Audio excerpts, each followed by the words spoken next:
All right, ladies and gentlemen, welcome back to the Chang Gang podcast. This is episode 72 featuring Will, aka Drastic Purge.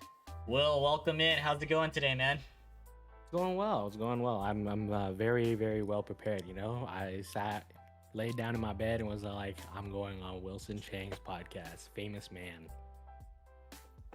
Hey, I'm glad you're here, though. Thanks for making time for it. Thanks for inviting me. I Oh, appreciate hell it. yeah. Episode 72, guys. Thank you to all the viewers, the homies, for being here to support and to hear Will's story. We have two commands for this podcast. The first one is exclamation podcast. In short, it's a brief summary of why I like to host these. It's to get to know my friends on a more personal level. And secondly, we have exclamation guest, which is a direct link to Will's Twitch channel. He is a fellow streamer, so show him some love by dropping him a follow. Say hi to him. We also have our Instagram handles on the bottom right of the screen. Chat box is available. And just know that this video will also be on YouTube within the next few days on my channel. Woo! Alright. What's up to everybody? Thanks for checking in. We're gonna get started. The hero. Alright, Will. Give us a brief introduction about yourself and include some of your hobbies and interests. My name is Will, and I am the fastest man alive. No, I'm kidding. I'm Will, otherwise known as DrasticPurge. I started on Twitch through the COVID year, so yes, I was one of those COVID streamers. But it was always something that I wanted to do, but never got into it until like I met one of my best friends, and he was a Twitch streamer, and I was like, oh shit, all right, I might as well get into it. But yeah, no, I'm from the Bay Area, born and raised in San Jose. Yes, I am a San Jose boy, all right. But I don't know, life's great. Like I moved down to LA, and I'm living with a roommate and living my best life, and I'm enjoying it. Some of the things that I like to do growing up, I was an athlete in high school. I was an athlete most of my life, actually. I started swimming when I was 4, and I played water polo as well. I got into it, I was very competitive. I'm a very competitive person, so playing water polo was definitely my thing. And I had a lot of I don't know, when I first started, I had a lot of pent up anger. So I used that anger to play water polo, which in the end is not a good idea, but like I didn't know any better. After that, after I graduated high school, I played at a community college. And then I also coached water polo and swim. So swimming and water polo are both my life. Like I enjoy it. I'm always there. Like obviously, as you can see from the picture that I actually forgot that I gave to Wilson in the form. Swimming is my life. Water polo is my life, and that's all I've ever known. And now I've moved on. I've retired from swimming and water polo, but I still keep up every now and then because I have family members who play water polo. I have really close friends who play water polo and swim. So it's super fun. I enjoy it. Another thing I like to do is I take pictures. I'm an amateur photographer. I'm not that great, but I take a lot of pictures. I have very bad commitment issues, so I get the pictures, but I never edit them. Like when I feel like editing, I'll edit them. But other than that, photography is super fun. It's super interesting, and I absolutely love it, and I want to get back into it. Awesome, man. That was a great overview. Thank you. So those are some of your hobbies and interests. How would you describe your own personality, though? My own personality, I'm definitely an ambivert. I'm what's known as introverted extrovert. I like going out in group settings. I love hanging out, but everyone has their own level of social battery. So for me, I like meeting new people, but only in a group setting. I don't like going out of my way to like go to a bar as a single person by myself and going out talking to a random person to be like, hey, you want to be friends? Hey, you want to go on a date? Stuff like that. I'm not that type of person. So definitely, when we had the beach hangout a couple weeks ago, I made a lot of new friends and I enjoyed it, and I'm actually super appreciative of it. So shouts to Wilson for that and Annie. But I met a lot of cool people, made a lot of friends, and I'm playing Valorant with them. I'm fucking playing different games, and we're literally hanging out left and right. So, um, definitely that. I'm also super sus. Like throughout the podcast, you guys will hear me say like I will either say like just penis or like just say some weird shit, and that's just my personality. You know, it's like I do that, right? Like Yeah. Wilson's my daddy, so Nice but yeah, example. no, yeah, exactly.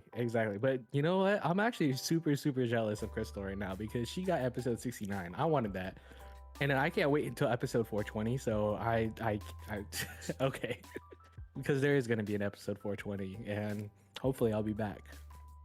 All right. Love that. So I looked at your info for the Myers-Briggs personality trait. It says Mhm. that you're ESFP-A. Yes. How do you summarize that? Um, I actually forgot which each letter means. I know E means extroverted, so that's me as an extrovert. I'm not as extroverted as a lot of other people, but like I said, I do like hanging out with new people, introducing myself, getting to know other people. Okay. Um, I honestly don't know what SFP is, but honestly, it's basically just like someone who is loves to hang out with new people, who is super caring. Although yes, like throughout their entire time, like friends come and go, but like I'm the type of person who will like keep on moving forward because I'm used to it, you know? Like I am not used to having long-term friends. So in the end, I am. It doesn't hurt me when someone says that they don't want to be friends with me anymore. I mean, it hurts a little bit, but like I understand. Like it could have been mistakes that were made on both sides, my side, whatever. But I just move on from, you know. And then I know the A at the end stands for assertive, because I'm the type of person because I care. Although when you talk to me, it may not seem like I am because I'm an ass, I'm a douche, but I actually care. I'm the type of person that you can call at like 3 in the morning if you're absolutely messed up and drunk. I will come and pick you up, right? Because I care about you guys. I care about all my friends, no matter whether they come and go. So, yeah, that's me. Awesome. Okay, so that's just like a brief introduction about yourself. We're gonna start from the beginning, as in earliest memories of your childhood. Talk about, give us like an overview of what life was like since the day you were born up until, let's say, the end of high school, and then I'll ask you specific questions. All right. Let me paint a picture for you guys. Yeah. My head, as I see the light coming out of my mother's vagina, and it's spread wide open, and I just see hands trying to pull me out into the light, and all of a sudden I'm in someone's hand, you know? Like I'm like this gooey baby just there crying, you know? And like I have absolutely no memory of this whatsoever, but it was funny to say. Anyways, I Okay. the earliest memory that I can remember is like when I was 3. I went to Thailand when I was 3, and I remember that very specifically because it was actually a really fun experience. And although yes, it's sometimes for people it's hard to remember stuff like that, I enjoyed it because that was the first time that I started walking. I Wow. was I don't know if it's early or late, but 3 years old I think is late for a kid to start walking, you know. So I remember us being on a bridge, and I was just there, and my parents set me down for a little bit, and I literally just got up and started walking. And that was like I could see the smile on my uncle's face, on my parents' face, and that shit was just crazy. But funny enough, I'm actually trilingual. I mean, I consider myself bilingual now because I suck at the third language, but my parents consider me trilingual. I speak both Viet English and Chinese, but Chinese I suck at now because I completely forgot it. But my first language is actually Viet, so it was not English. And the funny thing is that my My first words were actually turn right in Viet. So the story behind that was that my uncle was driving our family in a van, and he's very directionally challenged. So he didn't know if it's left from right. He was trying to use a GPS or the papers because they didn't have GPS back then. You know, back in my no, I'm kidding. My uncle is very old school, so he printed out from like Google Maps the instructions of how to get somewhere. So my parents and my uncles and aunts in the car yelling at my uncle who was driving to turn right in Viet, which is well try, right? Right? No, hold on. Well fight. Yeah, that's right. Well fight. So that is turn right, and everyone was screaming turn right in Viet at my uncle, and then all of a sudden, out of nowhere, I turned right, or I said turn right. I didn't turn right. I said turn right in Viet, and I was like, and my parents and my uncles and aunts were just shocked. And every time I hear that story, I can see my mom and my dad's eyes light up because, having a baby, the first steps, the first words, those are an experience, and those are experiences that I want to have. Like, as much as someone who has commitment issues, I would love to have a kid, because I want those experiences. It's fun. But yeah, anyways, I grew up in a very strict household, and all my life, it was always hard for me to make friends because I moved from school to school. I went from private school to public school, and then private school again, and then back to public school. So, and it was almost every 2 3 years. So it was hard for me to make friends, which is the same thing now. Is like I don't make a lot of friends, but it was hard on me as a kid because it's a lot of emotional trauma having not being able to talk to your friends because neither one of us have phones, neither one of us is old enough by our parents rules to have an email. So the only way we could talk was at school. So in the end, if I left the school, I we're no longer friends. So it was hard, that was for sure, up until I got into high school. Though high school, that was the one time in my life where I stayed at school for more than 3 years, and it was super fun. I enjoyed it. I, even though my high school was like ghetto as shit, there was always like something happening, and it was always like a big monumental point in the high school year that would define the high school year. My freshman year, two things happened. It was super funny, but also so inappropriate. Well, one of them was super inappropriate, but during finals week, a junior, when I was a freshman, went to what is those phone booths in on the street. I don't know what they're called, but toll phones, those ones, right? And I didn't even know they still had them in my city. Like I thought they were like dinosaurs, And Yeah. I and he called a bomb threat into the Oh. school. It was at the time we thought it was fake. So well, it was fake, but at the time we thought it was fake. And we were all laughing it off and stuff like that until officers came into our school and said we had to evacuate and shit like that. So we all thought it was real and we were scared for our life, and we thought our school was stupid because the way they did it, they split the school in two. Half of the classes would go out to the football field and sit there until the officers did a full sweep, and then the other half would go to the middle school across the street.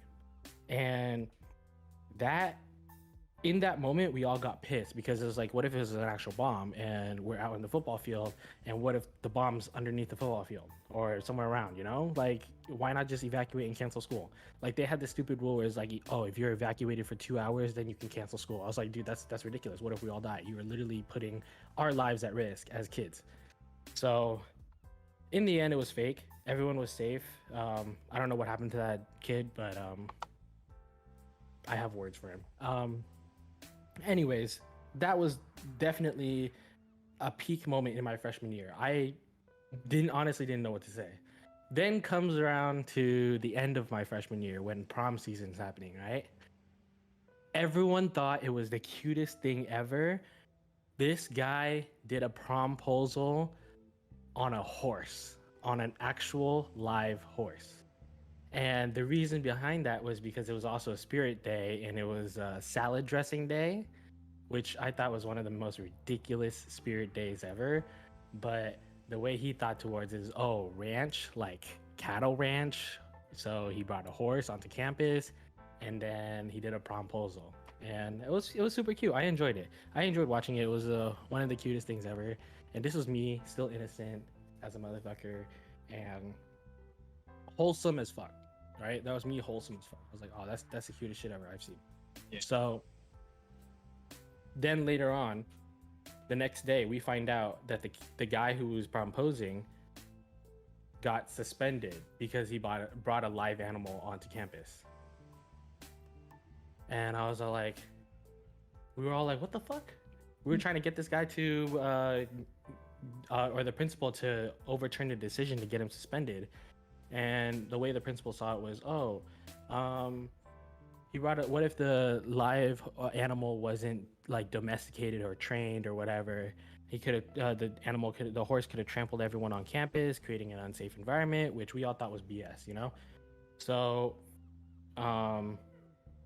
we all did what high schools did at the time. And mind you, I'm 22, so high school was like 6 years ago, and almost 8 years ago actually. So at the time it was all about the petitions, you know, like we created a petition to get this guy back on campus and let him go to his prom and stuff like that. I thought it was the stupidest thing ever. I don't do petitions because I don't see any really real effect of him. So, and maybe there is, you know, but that's just my opinion.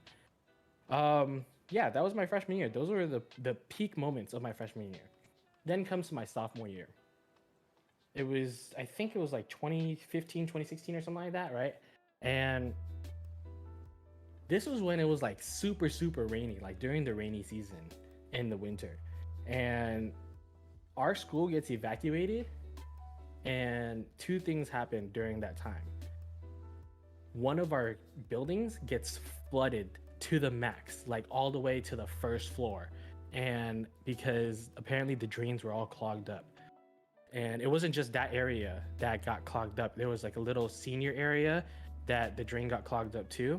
And one of the funniest things is one of my friends fucking wades in the lake of the senior area, jumps on one of the lunch tables, and does a belly flop into the lake, into the senior lake. Yeah. And that video went viral everywhere on Twitter that day. And it was one of the most funniest things I've ever seen. Kid got expelled, so I don't know why he got expelled. That was one of the worst reasonings ever for. I mean, it's kind of the school's fault, but it was the funniest shit ever, honestly. That, and then my junior year comes around, and this is me like, I'm starting to understand things. I'm starting to get a better grasp of what life is and how I'm supposed to act in life, you know? And so this is the year that I joined ASB. I was one of those kids. I was an ASB kid for my junior and senior year. And I understood from that moment, the minute I joined ASB, why everyone hates ASB. Why everyone at my school hates ASB. Holy shit, the teacher was so fucking mean. And she didn't understand she wasn't a very good mental health advocate, you know? She didn't care. She was just, all she cared about was making sure the school events were going on and that everyone was doing their job and all this stuff. And we were graded. Like, imagine being graded for hosting a school event, you know? We were graded for this shit, and it was annoying, you know? It's like if the event didn't do well, we would get like a C or B, right? Now imagine being an Asian kid growing up in high school with unrealistic expectations from your Asian parents and getting a C in an elective class, you know? That was very disheartening, and I was so upset when I got a C, and it made me second guess joining ASB, honestly. But that wasn't even the funny part of it. It was more just how that year a good 75% of our football team got suspended for 2 weeks because they decided that we were gonna have a Rumble week. Then they started it, so it was a fight week, and on Monday, two football players, one from varsity and one from junior varsity, decided to fight it out. And apparently, from what I heard, it was over a girl. And in high school, everything is over a girl. And it was so funny at the time because not only is a junior or senior, I didn't know how old the varsity kid was, but a junior or senior is fighting a freshman or sophomore, right? And thinking that was what's going to make him look like the big man on campus, right? Beating up a kid, right? Some 17-year-old beating up a 14-year-old, you know? That's crazy. But that started everything, because then when they got into a fight, a whole bunch of other people got into a fight as well in that same area. And then people started calling it Rumble Week, because then days after that, we would have fights between football players almost every day. And funnily enough, that became a thing at our high school. Like every fucking year, there would be a fight week, even after I graduated. And I thought it was the funniest shit ever, because it's not a real thing. Like no one ever has fight weeks, you know? And like our school just all of a sudden created a fight week just because people wanted to fight over girls. And that's just the funniest and stupidest shit ever. Leading up to my senior year, my best and worst year of school. My best year because I only had 3 classes. Worst year because I failed one of them. But yeah, no, it was definitely tough. But honestly, only having to spend half my day in school was definitely a blessing, because I enjoyed it. I was able to play sports. I was still maintaining my GPA even though I was only passing 2 out of 3 of my classes.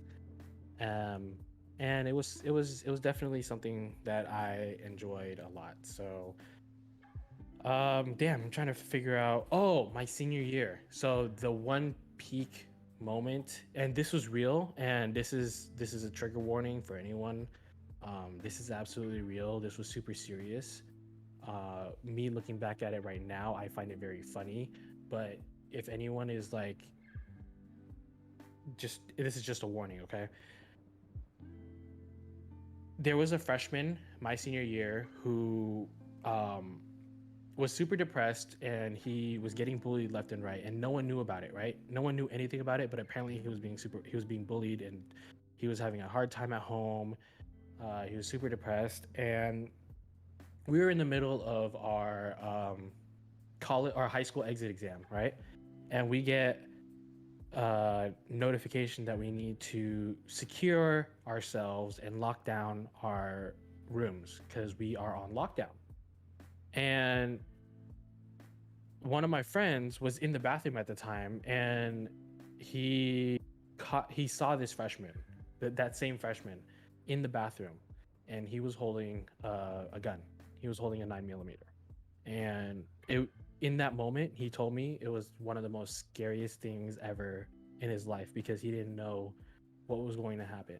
The only thing he saw was the kid was trying to dump the ammo into the toilet, right?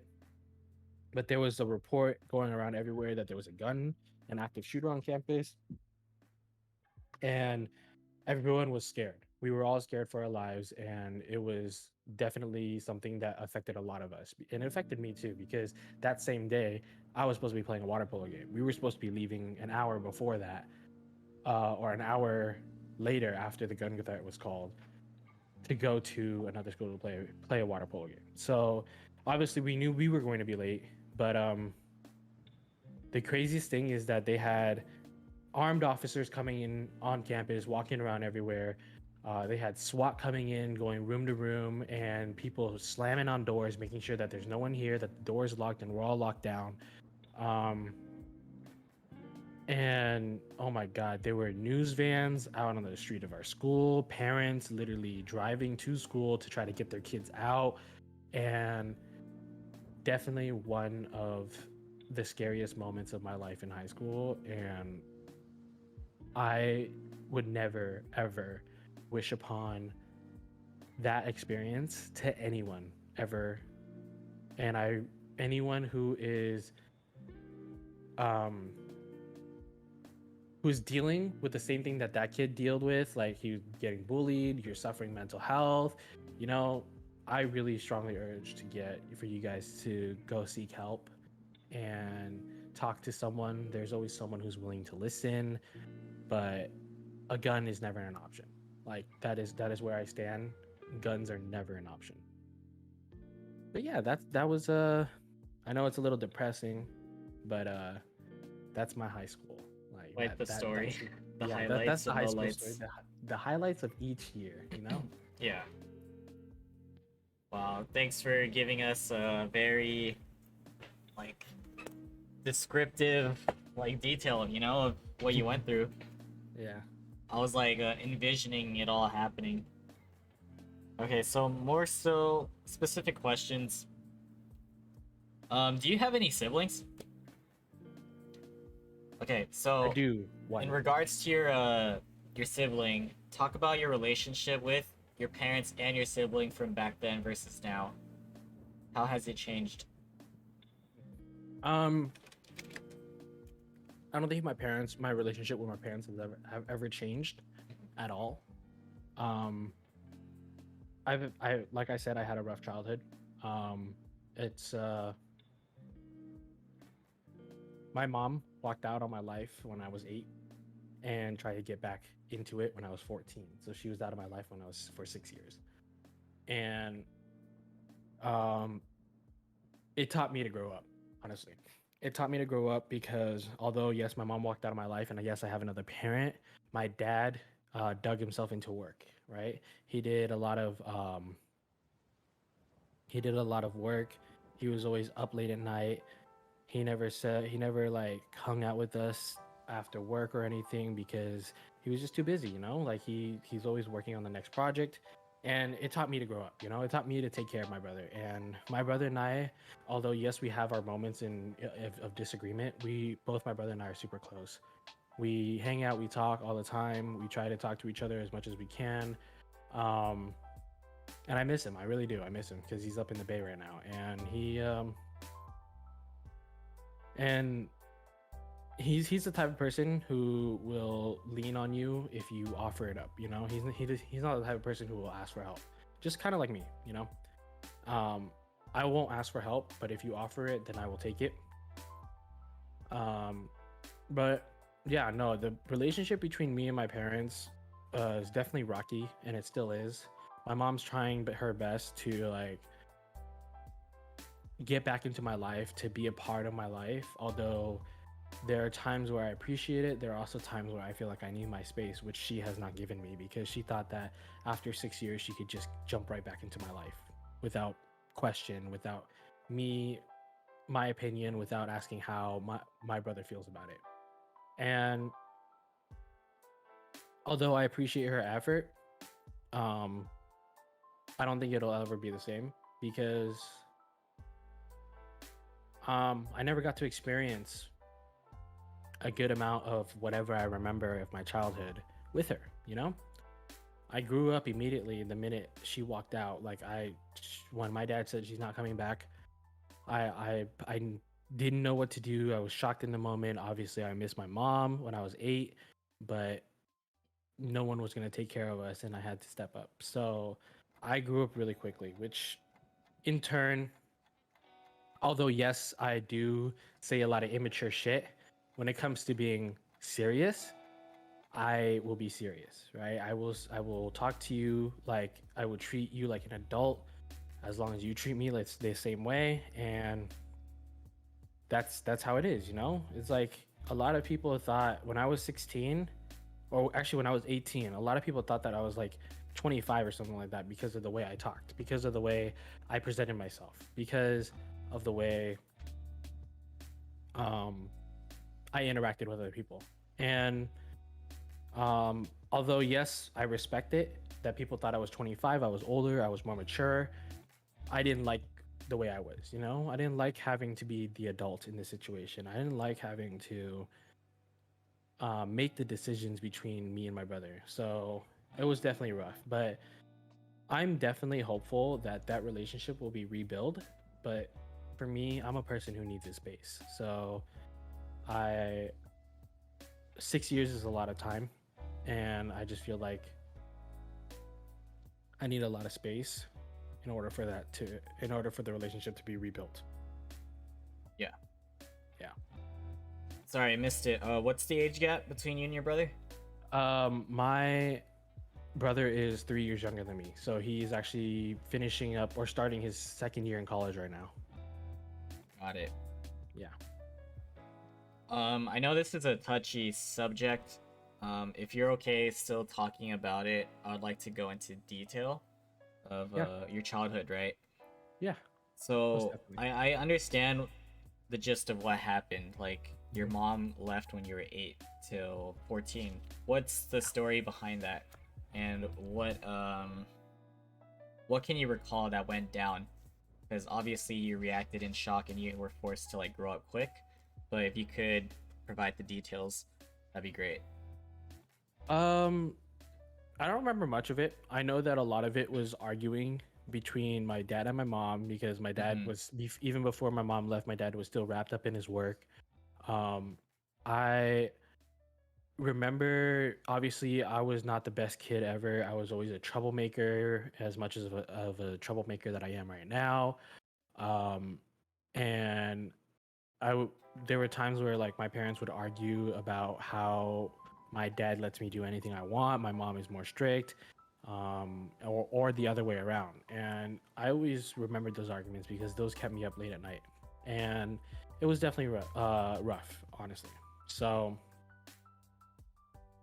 all I know is that at that point, um, my my mom walked out because my dad told her to, because my dad said if she doesn't love him and she doesn't love her kids enough to come home at night, then she needs to leave. And that's what she did. She left because not only was he wrapped up in her work, she was also wrapped in her work as well. So obviously there was no one to take care of us. Um, and that's what it was, you know? And at the time, my brother is 5. Come on, guys, like a 5-year-old who doesn't get to see his mom at night. And it was rough, and it upset my dad a lot because he was at home. Like he would come home from work, and although he was still working, he would be there. He's present. My mom wasn't the same way. She would stay at work late. She'd get wrapped up in her work, and she'd come home at like 11 o'clock, which for 5 and 8-year-olds, 11 is way too late for us, you know. And so in that moment, my mom walked out. I got series of phone calls from her, but I never saw her again. And honestly, I don't blame her. I really don't. I just blame the situation, you know? I don't blame her because she honestly needed time to find herself. And um this is gonna be me outing my mom, but she doesn't care because she's super proud of it anyways. But my mom found herself in those 6 years, and I'm happy that she's happy, and she has a wonderful girlfriend now, right? She found herself and she understood who she was as a person, and she's happy, and I'm glad that she's happy. So in the end, she was doing herself a favor, but she didn't know that in the time that she was doing herself a favor, she was hurting other people. She was hurting her own kids. So for me, I don't blame her. I just blame the situation. Wow, that is a very mature response and way to see things. Yeah. So that's huge. So you said a series of phone calls within the 6 years. Well, Mhm. what made her come back to you guys? And like you said, she tried, but how did you guys exactly respond? I didn't. I didn't want to talk to her at all throughout the Mm-hmm. 6 years. Like I maybe talked to her like 3 or 4 times, and that's about it. Mm-hmm. But my brother was mostly the one who talked to her because she wanted to still make sure that we were okay and all that stuff. But like she didn't want to. It's not that she didn't want to see us. It's more just I feel like it was my dad who didn't want her to see us because she had a lot of stuff going on in her life, and I still don't even have the full story from her yet. Yeah. But my dad just thought that my mom was a mess, and he thought that us being around her would affect us and how we grow up. So Mhm. it was rough. During the times that I did have conversations with her, the only question I really asked her was why, and she could never give me that answer, which is why I stopped talking to her after the fourth time. I was like, if she can't give me the answer as to why she walked out, and then she doesn't deserve to talk to me, and that was my thought process at the moment. You know, Mhm. that was a very at the time, quote unquote, mature kid thing to do because she was just wasting my time. I had better things to think of. I had my own school. I had to take care of my brothers, so it was that's how it was, you know. Yeah, got it. So, although she found herself, did your dad end up like remarrying or like finding someone new? Uh, yes and no. My Hmm. dad doesn't really talk to me that much. Obviously, like I said, it's my dad and I don't have a really good relationship either. So I know that currently, like, well, in the years that I was growing up, my dad never like remarried or started Okay. dating anyone else. Hmm. Because in his eyes he thought that he was taking care of us, but in reality I was the one who was taking care of us. My dad just like, obviously my dad just made food, he left food on the table, and then that was it. He'd go back up to his room and work, you know. But i I have a very strong suspicion that my dad is like dating someone. He just doesn't talk about it, you know. And I'm sure because I have my cousin's wedding coming up, I'm sure my dad will talk about it when my cousin's wedding comes through because I'm sure he'll take his girlfriend out as a date to the wedding. So we'll see. Okay, yeah. That's what I was like specifically asking about during that like 6 year gap, but it seems Yeah, like no. During the 6 year gap, he yeah. never remarried. He never dated. You also talked about discipline. How did your parents handle discipline when you guys were acting out back then? Since they have different standards, right? Yeah, they do have different standards. The way I'm gonna say it, because it is TOS. Let's just call it the standard Asian way to handle any discipline. Traditional, yeah. Yeah, the traditional way. But it wasn't just them. My mom had, or this goes back like years before I was born, but it was my grandmother's really close friend. Like she considered her a sister. So we considered uh, my grandmother's close friends family. We considered them family, right? It wasn't just her, my parents. It was like my mom's cousin, as we call it, who does the same traditional Asian standard way of discipline, and it's and that's how I learned. You know, it's like we would get babysitted all the time. My brother and I would get babysitted all the time. She literally taught us how to write, how to read, write, and speak English. Um, but at the same time, if we did anything to misbehave, we'd get disciplined. And that was my life, you know, for 15 years. It was up until my sophomore year of high school. Mm-hmm. And in the end, when I grew up and I understood everything, it was a very traumatizing childhood. It was definitely traumatizing. Like obviously I'm appreciative of like my family providing a roof over my head and food for me to eat, but it doesn't give them the excuse to uh, practice the Asian standard of discipline. So Yeah. yeah, All right, gotcha. that's what it was. And also because of the split, was that the reason why you guys were constantly moving around before high school? Um, no, actually, the reason towards that was actually my fault. I was a big troublemaker in school. So Mm-hmm. originally I was at a private school, and the funny thing was, as a kid, I used to quote unquote bully other people, but it was just more me being aggressive and shoving other people while we were like playing around and running around on the field. Mm-hmm. Um, but yeah, it was up until my second grade. I broke a kid's arm and Oof. by shoving him like super hard into the ground. And that's what, like, my mom was like, oh, this is an unsafe environment, you need to be transferred. And she took me to a public school, right?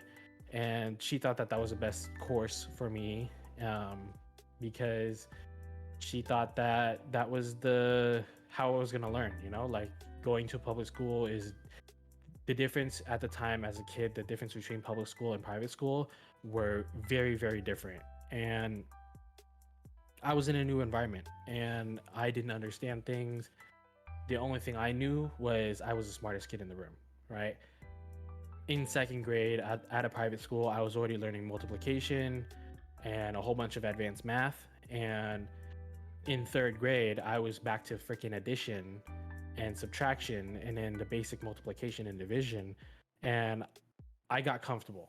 And then my third grade flew by really quickly. And then I got too comfortable to a point where when it came to fourth grade, I almost failed the class because I just got lazy. I didn't read books. I didn't do my reports. And that was another reason for my mom to transfer me out to private school again. She knew that the educational standards for each public school and private schools at an elementary and middle school level were very different. So she wanted me to get back on track, which didn't really help because like was already struggling with school, the fact that I was behind again. And because of the educational standards were super different, I was even more behind by going into a private school. Mm-hmm. That didn't give me a choice, but at the time I was in like fifth, sixth grade already, and I moved to another school. I moved to middle school, right?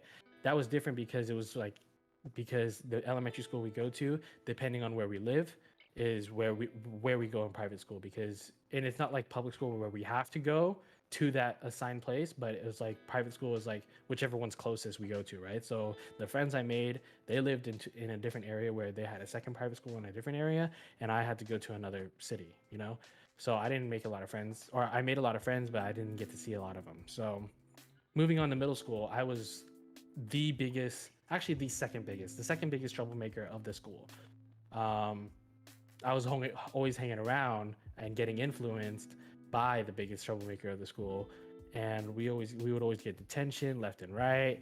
It was up to the point where the principal and the assistant principal were talking about suspension and maybe expulsion, and it got serious because not only was my education at a risk, um, not only my education was at a risk, I was also like doing stupid shit. I was like this one pinnacle moment of my middle school, and I will only ever remember this is when me and my friend used a trash can lid as a frisbee and gave a kid a concussion because we hit someone. Oh my And god. it was the funniest shit ever. Like I at the time, and I still find it funny, but I feel bad for the kid using a trash can lid, like one of those big gray trash cans. We took the lid off. We were trying to be safe about it, but obviously we knew it was wrong, and we just started throwing it back and forth and using it like a frisbee, and it was super fun, honestly. And then one bad turn and we all got in trouble. So yeah, and then after that, I went to high school. Seventh, eighth grade, that's 2 years, and then ninth grade was high school, and that's what it was. Gotcha. That's why you were jumping around. Public and private. Yeah. Okay. Um I'll dive deeper into your like sports, but before that, were you a part of any other like clubs and activities other than like ASB? I was yes and no. Actually, yeah, I'll just say yeah. I wasn't a big part of it, but I was like in the group, you know. I was a part of VSA for all 4 years of my high school. VSA is Vietnamese Student Association, and I joined it because at the time, because I was I was in ninth grade and I was a wholesome. Although yes, I was a troublemaker, I was wholesome compared to other kids, you know. Yeah. And um, I thought that this was gonna like teach me to like get closer to my roots and stuff like that, like being understanding what it is to be a Vietnamese person, right? And I honestly didn't know that it didn't teach me anything, honestly. Like it strengthened my Vietnamese because I talked to Vietnamese people, right, in Viet, but like it didn't really teach me a lot. And I stuck with it because the people there were cool. I was also a part of Interact and Key Club, but I didn't really do a lot for them. Like I attended events and shit like that, but I wasn't like any major player or anything. So my biggest things in high school were just ASB and sports. All right. Then let's talk about the sports. Swimming and water polo. How did you get into those? And explain what it was like for you. Swimming wasn't by choice. Water polo was. Swimming wasn't by choice because my parents wanted me to learn how to swim. Obviously, everyone should learn how to swim, and that's where I stand on it. Everyone should learn how to swim. And not swimming to get fast or get good at it, but swimming for safety. And it's definitely a good skill to learn. Um, I got into it when I was 4 years old, and my parents forced me into going into swimming classes. I was decent at it. I knew how to do it. I knew how to swim, but then I started playing water polo, and water polo was super fun. And it got me interested because my cousin played water polo, and that's something that I saw. I was like, hey, I get to pummel kids in the water, and I get to throw balls at people's face. Like throwing a ball at people's face was the one thing that attracted me to water polo. It was like it was something that I saw as like a chance to like let go of my pent up anger towards my parents, and so that's what I did. I played water polo. I got good at it.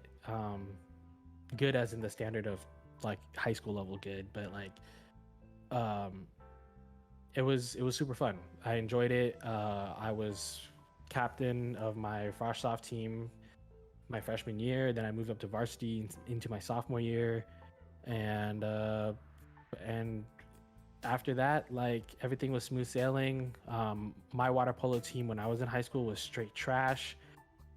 We didn't win a single fucking game Oh no. because our coach was new to the sport. He didn't know how to play it. The only reason he became the coach was because he didn't want to see the program get cut. But yeah, and then swimming, I swam in high school as well, but I quit my junior year and senior year because our swim coaches were like were like dropping like flies, and there was always switching head coaches, so there was no consistency. Yeah. And if you know about swim coaches or if you know anything about swim, having the same swim coach and having that consistency helps because every swim coach style is different. And if you have a really strict swim coach who will make you swim like 5,000 yards in a practice, and then compare that to another swim coach who will only make you swim like 2,000 yards in the swim practice, you're not really learning anything. You're not getting better at what you're doing, and it's also definitely the coach's background as well. Is like what's their experience, what kind of drills do they know, what's their best stroke or their best event, because those type of coaches will like if in high school those type of coaches will like focus more on the people who match those events, and I'm guilty of it up until I learned, but that was it. So that's why I quit, because I didn't believe in the swim program at my high school. So Mm-hmm. So how individually skilled were you in both sports compared to everyone in your school, at least?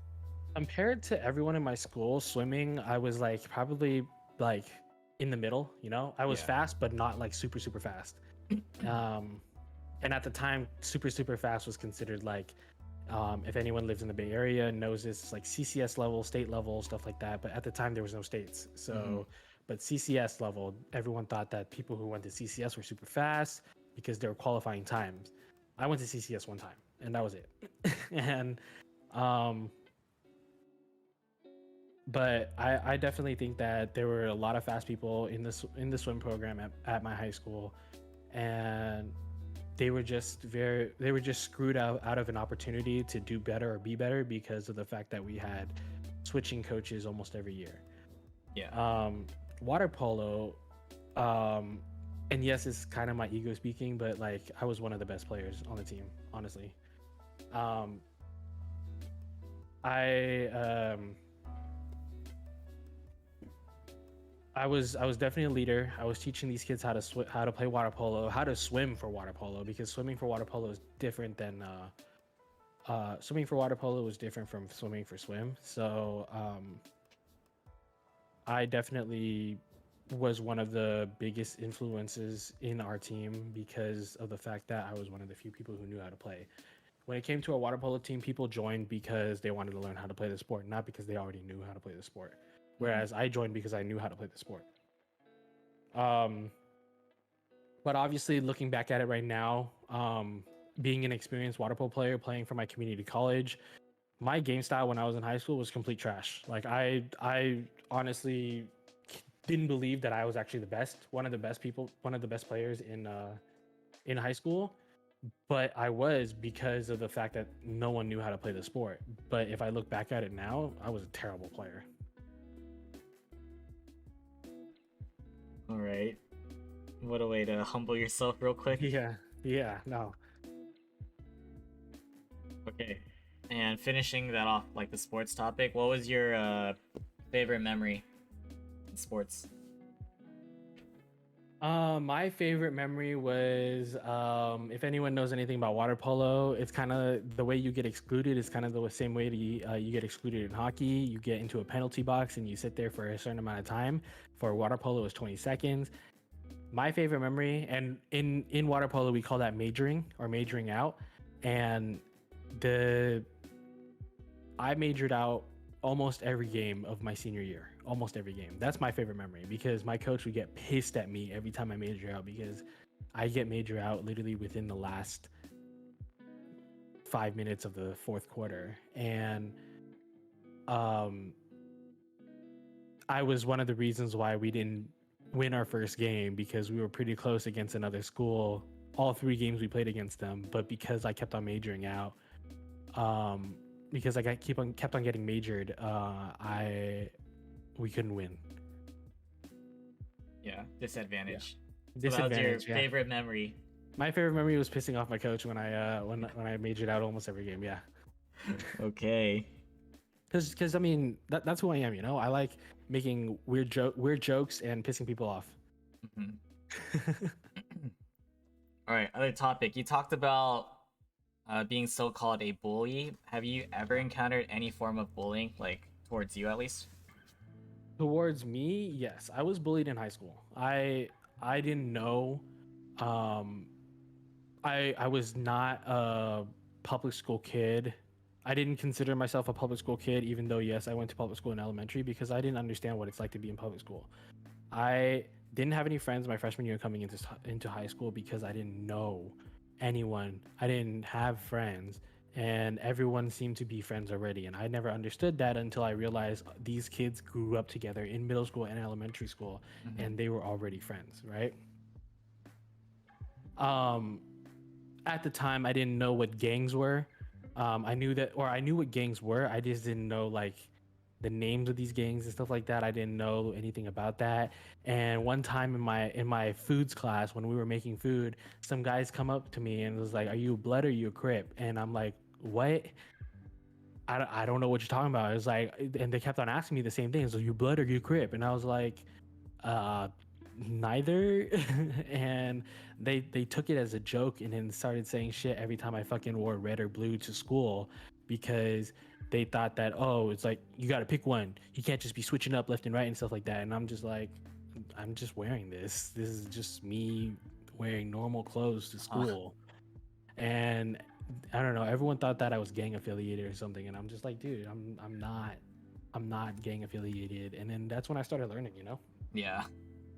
It's like, but yeah, no, I got bullied a lot throughout my school because people would talk shit behind my back, and I would find out about it. There are times where people would disagree with my opinions and then start bringing it to Twitter, saying that and then over exaggerating the shit that I said, Mhm. even though it's something that I actually believed in. And they it got to a point where like I was very and this again, trigger warning, this uh I anyone who's suffering, please seek help. Talk to someone because this is a very serious topic. But I was suicidal in high school. If it wasn't for one of my friends, I wouldn't be sitting here talking to you right now, Wilson. Um and it got to a point to that point, and I had the cops called on me, and I I honestly, it was a rough year for me. I didn't know what to do. I didn't know what to think. I just felt like at that time I couldn't trust anyone. I couldn't trust to say shit to anyone because of the fact that word gets around. I get canceled on Twitter, and that's what it was, Like, and I didn't like it. I didn't enjoy it, and I didn't want to be a part of it. So it got to a point where I wanted to off myself, and it hurt a lot, honestly. Like, I'm always open to talk about this. It's obviously always going to be hard to talk about this, but like I said, anyone who is suffering, I'm here to talk. I'm here. I can empathize.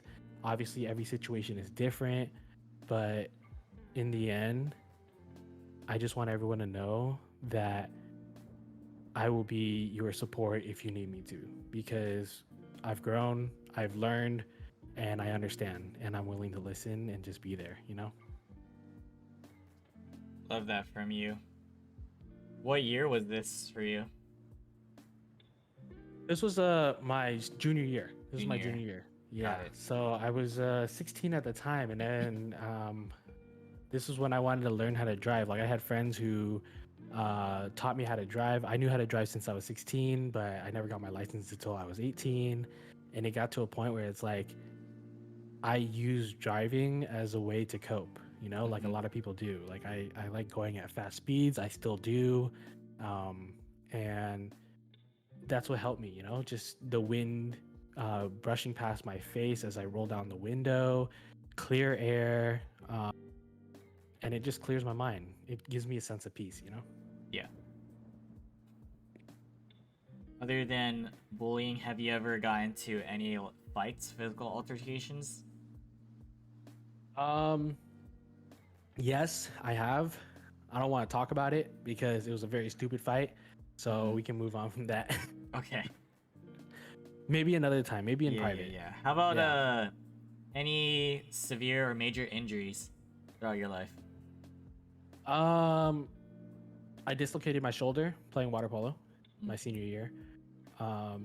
My coach didn't know about it because I popped it back into place and I continued playing. It never dislocated ever again. But yeah, I dislocated my shoulder.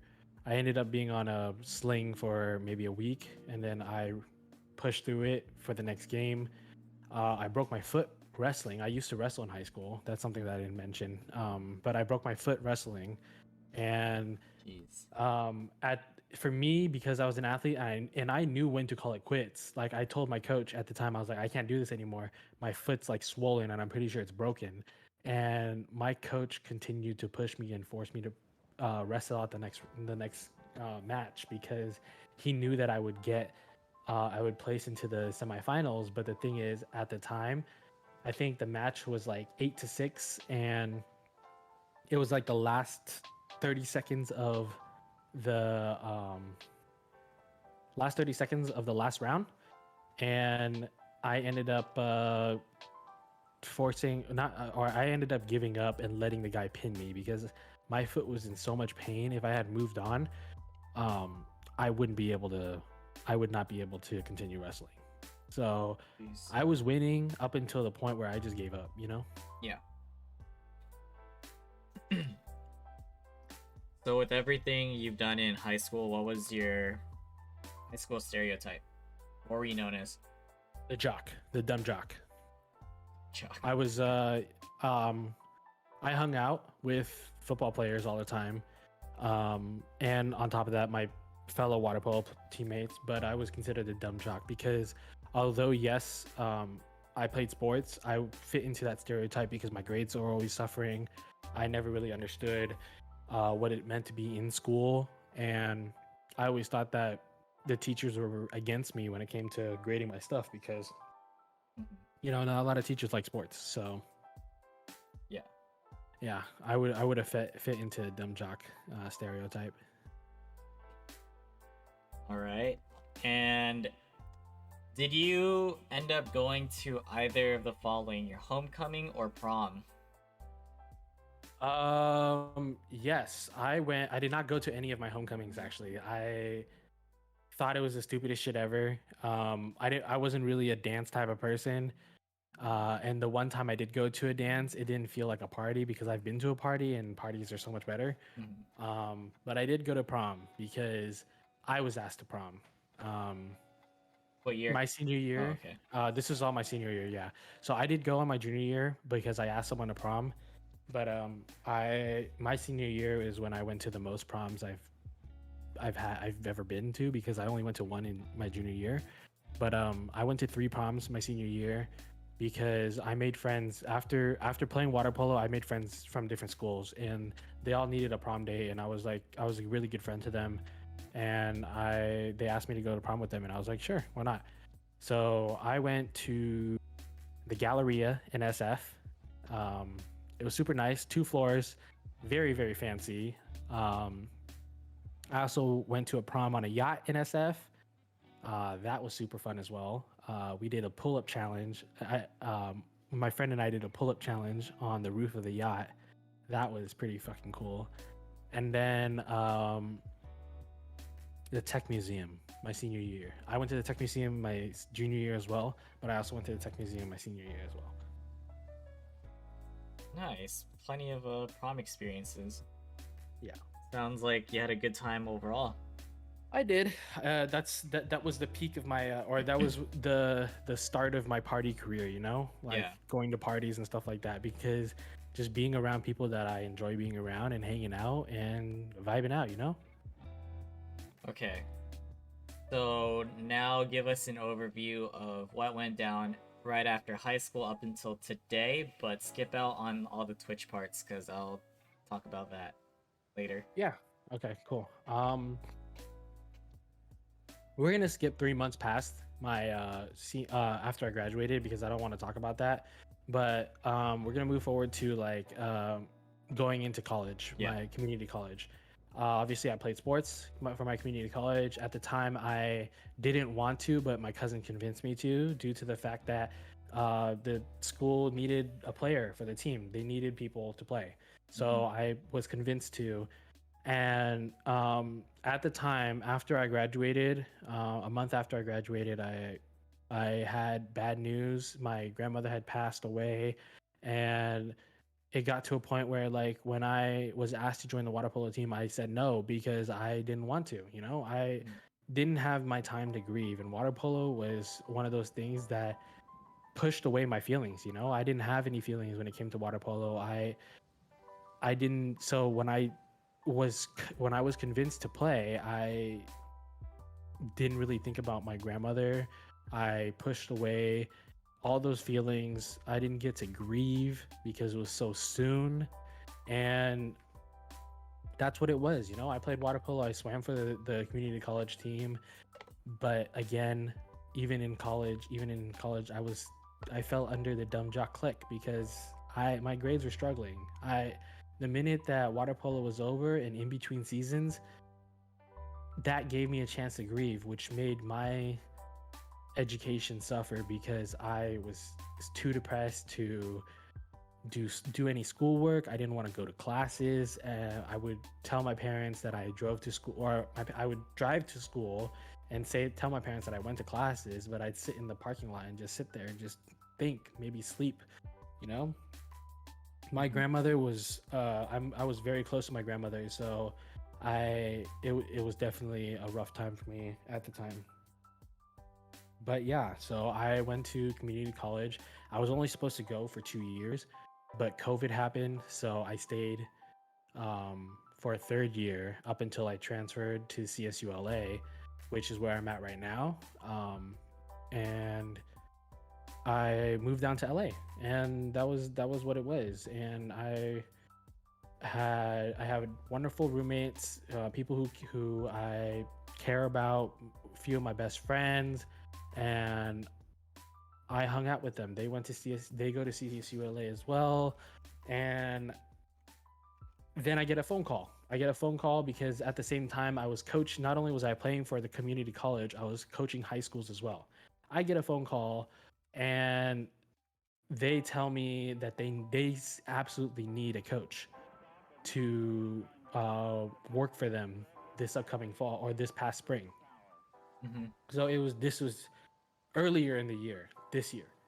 Um, they call me in December of last year and they say they desperately need a coach. They'll pay for my moving expenses. They'll pay for um, and all that stuff. So I was like, okay, yeah, I'll come. And that was around the same time that I met you, Wilson. So I was up in the Bay for 7 months doing coaching swim and taking these kids to CCS and then eventually states. And again, this is also my ego speaking, but that's only because I know that I'm good at what I do. Mm-hmm. I brought these kids to states. They knew that I was going to do it, and that's what they needed. And that's only because not only did I put in the work, these kids put in the work too. They wanted to go to states. They wanted to make something out of their senior year because they never got a chance to during the COVID year. There was no states. So obviously we didn't get a chance to be state championships, but we placed super high and we were like one of the top 20 schools in the state, and it was definitely a great experience. I would never do it again because I don't ever want to drive to Fresno, but Yeah. yeah, it was super fun, honestly. And then so while I was in LA, I had to move back to the Bay for 7 months, and then just recently I moved back down to my new place, and here I am. There You you know, are. hanging out. Yeah, hanging out, meeting new people because of the famous Wilson Chang, making new friends, all that stuff, man. How'd you decide to move in with your roommate, or how did you specifically pick your roommate? My Housemate, roommate yeah. I went to college with at Mhm. community college, so we all ended up going to the same school. Originally, my first choice was San Diego State, and but I declined it because of the fact that I had family in San Diego who live super close to San Diego State, and they're going through some family drama right now, which is my cousin and my cousin's wife, and I didn't want to be a part of that because they are really good at dragging family members into their family drama. So I declined San Diego State. I Mhm. wanted to go to Long Beach, but I couldn't find any roommates in Long Beach. So I chose LA. LA was my third choice, and the reason I chose LA was because of my roommates. My roommates were I went to community college with them. We were all moving down around the same time, and we all went to LA, and that was what it was. Got You it. know, they Mhm. chose, and we all decided, hey, let's all move in together, and that's what we did. Okay, let's talk about your work experiences from the very first one up until where you're at today. You talked a little bit about being the swimming coach, so that's pretty iconic since you took them to states. But what else? Yeah. I started out because of my love for swim and water polo. I started out being a swim instructor. I worked at the local pool. I was there for about 8 months, but I quit because of management and they all suck. So and I didn't understand it. Uh-huh. So after that, after I had quit, I looked for a new job. I was working again as a swim instructor, but eventually I'd moved up to a supervisor. Then after that, moved into the competitive program, which is what started my career as a competitive swim coach. Um, I was always a water polo coach straight out of high school. So if we're talking about water polo, I started coaching right after I graduated, moved on. I coached that school. I coached my old high school and won them their first game. Coached them throughout the COVID year. They could have gone to CCS if COVID didn't happen. Um, yeah, and I coached them for three years. So that was that. And then swimming, I coached the school that I coached for. It wasn't my school, but it was another school in the area. Um, but I coached them for 2 years. It was one during the COVID year and one this past season. So, but yeah, I did a lot of high school coaching.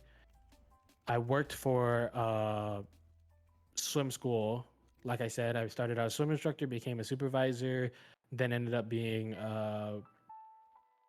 competitive coach. Then after that, I quit. COVID happened. I wasn't working again. Let's see, was I working during the COVID year? I was a coach during the COVID year. I didn't have a part-time job during the COVID year because I was collecting unemployment. And then I moved to LA. And I got another job as a swim instructor. Obviously, I didn't have a wide range of specialties or different jobs on my resume because I was doing what I was comfortable with. You know, I got too comfortable. I only wanted to do swim instruction because I love teaching kids how to swim. But then I had to quit that job in order to pick up the contract job, moving back here. Moving back up to the Bay for 7 months and taking kids to coaching high school kids how to swim and get faster. So that was that. And during that time, I started working for Starbucks. And I still work for Starbucks now. So that's my current job. I'm a barista at Starbucks. I'm actually working towards getting a shift supervisor position right now. But yeah, that leads to my present job where I'm now only a Starbucks barista, and hopefully eventually I might pick up another high school gig if it's available.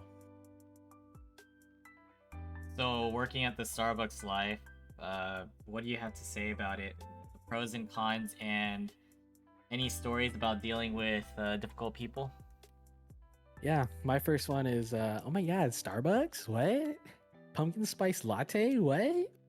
All that stuff, man. I was just it was Starbucks is fun, honestly. I enjoy it. Not a lot of people do, but for me, I see it I see it less as a job, but more as a way to connect with people. Because behind all the people who like treat Starbucks employees like shit, and they said that they make their drinks wrong, all that stuff. Behind all that, there are those customers who like are super nice, super understanding. They like to talk to you. They like to joke around with you and stuff like that. And those are the customers that I appreciate and always look forward to, because once you get to know these customers, obviously they're humans just like us. They have feelings, but the thing is, some of them don't understand that you deal with hundreds of customers every day, right? You deal with hundreds upon hundreds of customers every day, and that you're just stressed. Yeah. But for me, because I love making drinks and I love Starbucks is great.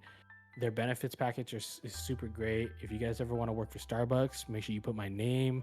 I'll give you a reference, and we'll split that bonus. But yeah, no, Starbucks is great. I enjoy it. There's a lot of like controversy with Starbucks right now because there's a lot of people who are unionizing their stores, but not in California. California, I mean, maybe there are a couple in California. I have no idea. But the stores in California, the people treat their employees pretty well. So I haven't heard otherwise. So I don't see a reason why any stores in California would unionize. Although yes, we don't get paid enough, we get paid more than other states. So yeah, I'm enjoying it. Okay, that's the Starbucks work experience talk. Do you need a break guys, before you move on, or what? Yeah, hold on 1 second. The one thing, pumpkin spice latte is coming out, guys. Go get your pumpkin spice lattes. Oh my god, it's absolutely disgusting. I don't know how people like it. But yeah, no, I'm good. I'm chilling. All right. I mean, if you don't like this pumpkin spice latte, what's your favorite drink? Your go-to drink at Starbucks? There's a couple. If you want something refreshing, I wouldn't suggest getting the basic Starbucks refresher like the strawberry acai. But for me, if you want to order one of my favorite refreshing drinks, it's literally a basic strawberry black tea, right? I get a strawberry. Basically, the way you order it is going to be an iced black tea, no water, sub strawberry base, and however many pumps of liquid cane sugar, depending on how sweet you like it. But yeah, that's one of my favorite refreshing drinks to make. If you want a frappuccino, it's basically a cookies and cream frappuccino, but I call it cream in your mouth. because it's funny and I like cream in my mouth. But it's basically just a mocha cookie crumble, but instead of the mocha sauce, you get white mocha, and it's pretty fucking delicious, honestly. Like I make some pretty good drinks, and instead of the whipped cream, you're gonna want vanilla sweet cream cold foam with cookie crumble topping and 2 pumps of white mocha in it, because Jeez. cookies and cream sweet cream is so good, is so freaking delicious. Like our regular vanilla sweet cream cold foam, I don't see what the addiction is, but if you add cookies and cream into it, dude, it is so good. But if you want coffee, I usually get an iced 4-shot espresso with 2 pumps of white mocha and whipped cream. It basically, the iced shot of espresso with white mocha, it basically imitates a Vietnamese iced coffee, because I drink Vietnamese iced coffees all the time. The only reason I do get it at Starbucks is because it's not as caffeinated as a Vietnamese iced coffee. Otherwise, if I drink a Vietnamese iced coffee and I go work out, I'm gonna pass the fuck out, or I'm gonna get a heart attack. Jeez. All right, those are the drinks. Thank you for sharing. This is we're gonna talk more so about your social life aspects. Yes, sir. Penis. You said after high school, especially after like the prom scene, you started getting to parties. Talk about your party, raving, clubbing life. Like Oh tell us man. all, like the details if you want, Oh and man. go from here. Okay. All right. I live a very promiscuous life when I got out of high school. I did date for a little bit, but I lived a very, very promiscuous life because I never got a chance to in high school. You know, I didn't party as much in high school, but I eventually did when I got to college, and I did a lot of drinking. That doesn't mean that I condone underage drinking. That was just a choice that I made, and um, anyone who's considering it, this is just me saying it, don't drink when you're under 21, all right? But I did a lot of drinking.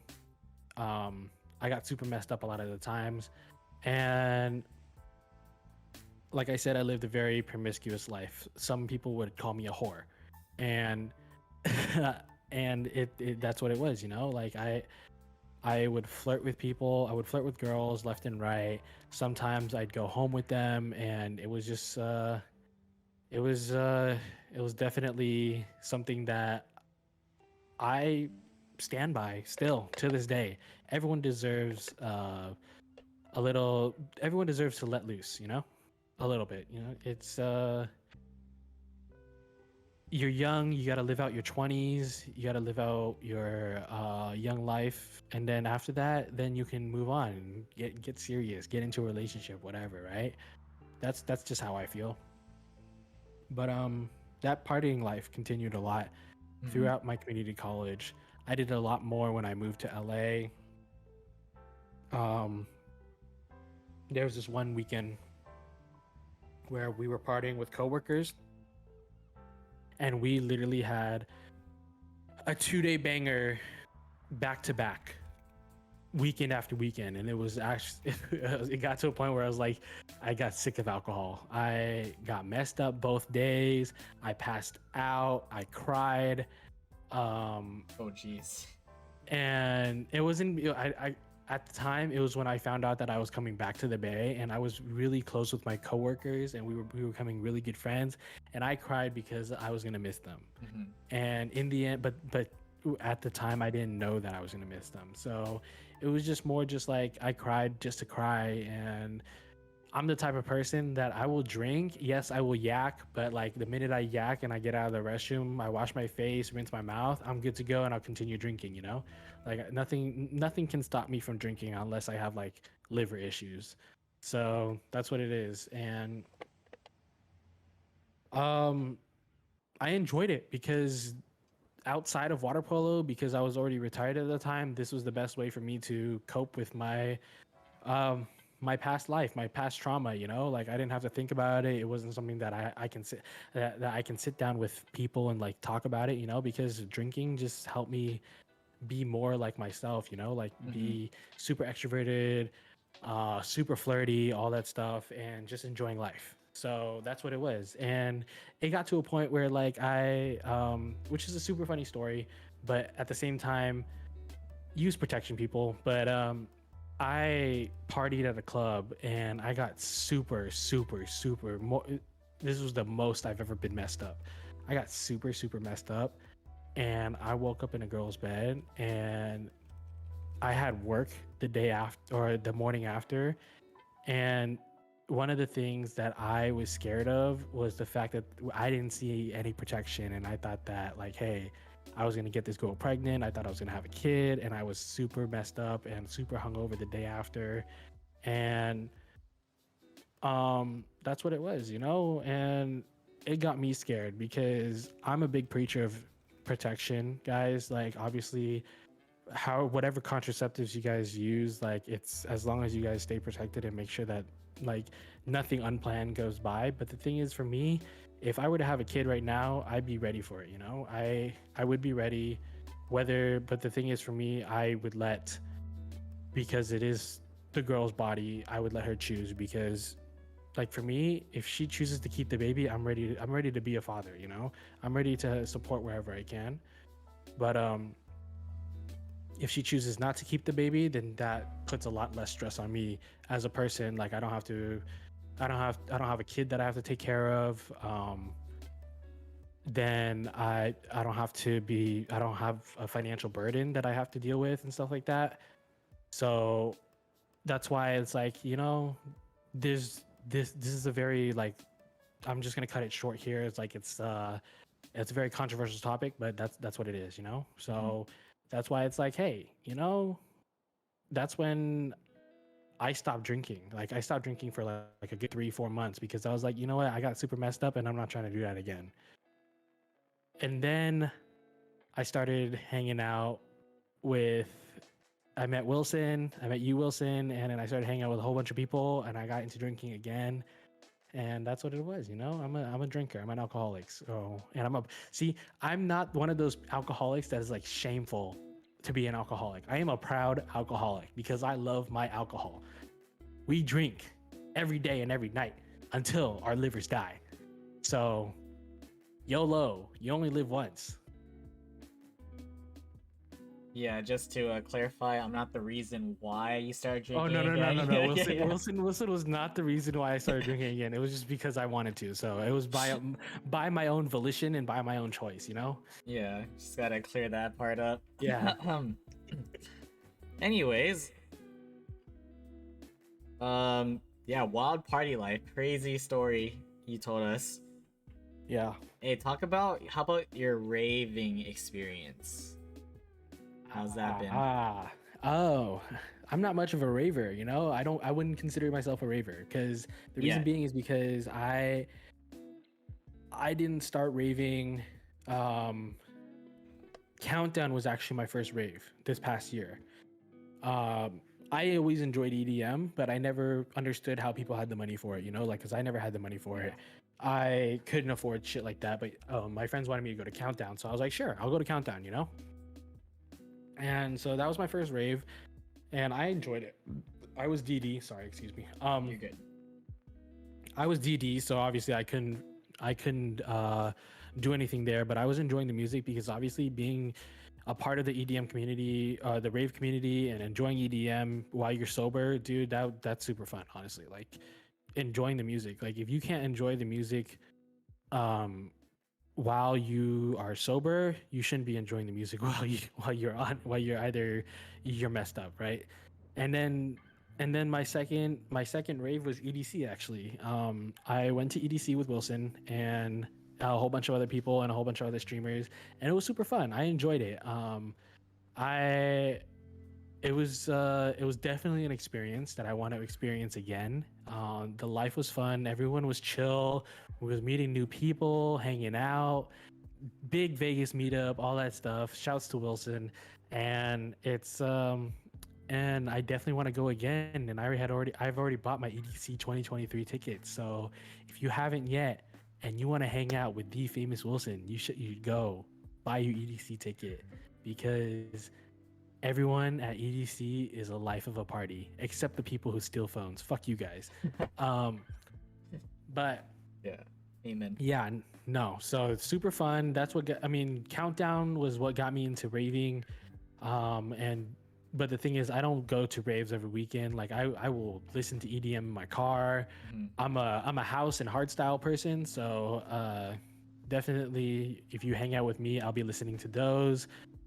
I will be going to Escape this year if anyone wants to meet up. I'm going with a whole bunch of other people from Southern California, so that's definitely my next event. And hopefully, I am trying to go to Griffin before Escape, but I don't know yet. I'm trying to convince Wilson to go to Griffin, so we should get Wilson to go to Griffin, guys. But you're talking about the Seattle one? Yeah, at the Gorge. Okay. Yeah. Yeah, we'll talk about that later. Anyways, so favorite EDM artist and song as of now. Valentino Khan, Move It. Okay. Yeah. Valentino Khan, he definitely one of my favorite DJs by far, because he plays all types of music. He when we were at EDC, he was doing like house, he was doing hardstyle, he was doing hardstyle, and he was doing dubstep, all that stuff, and it was honestly so well rounded, and I enjoyed it. I definitely love Move It by Valentino Khan because that's the type of vibe I am, you know. Like it's a spin-off of like the original Move It from Madagascar, one of my favorite movies, and I love the song. So it's definitely something that I listen to all the fucking time. All right, moving on to drinking specifically. What was your first time drinking? Like, what went down? I was 15 and I was holding a Henny bottle. I was one of those typical Asian kids at a party, and we were hanging out, and one of our friends had Hennessy. Hennessy is literally a ritual that everyone has to go through in high school. It was that one drink that everyone was like super obsessed with and like wanted to drink it, and it got you drunk hella fast, and it was just that, you know, Hennessy. And that was my first time drinking. Obviously, again, I do not condone drinking under the age of 21, but I was a troublemaker, so that's who I was, you know.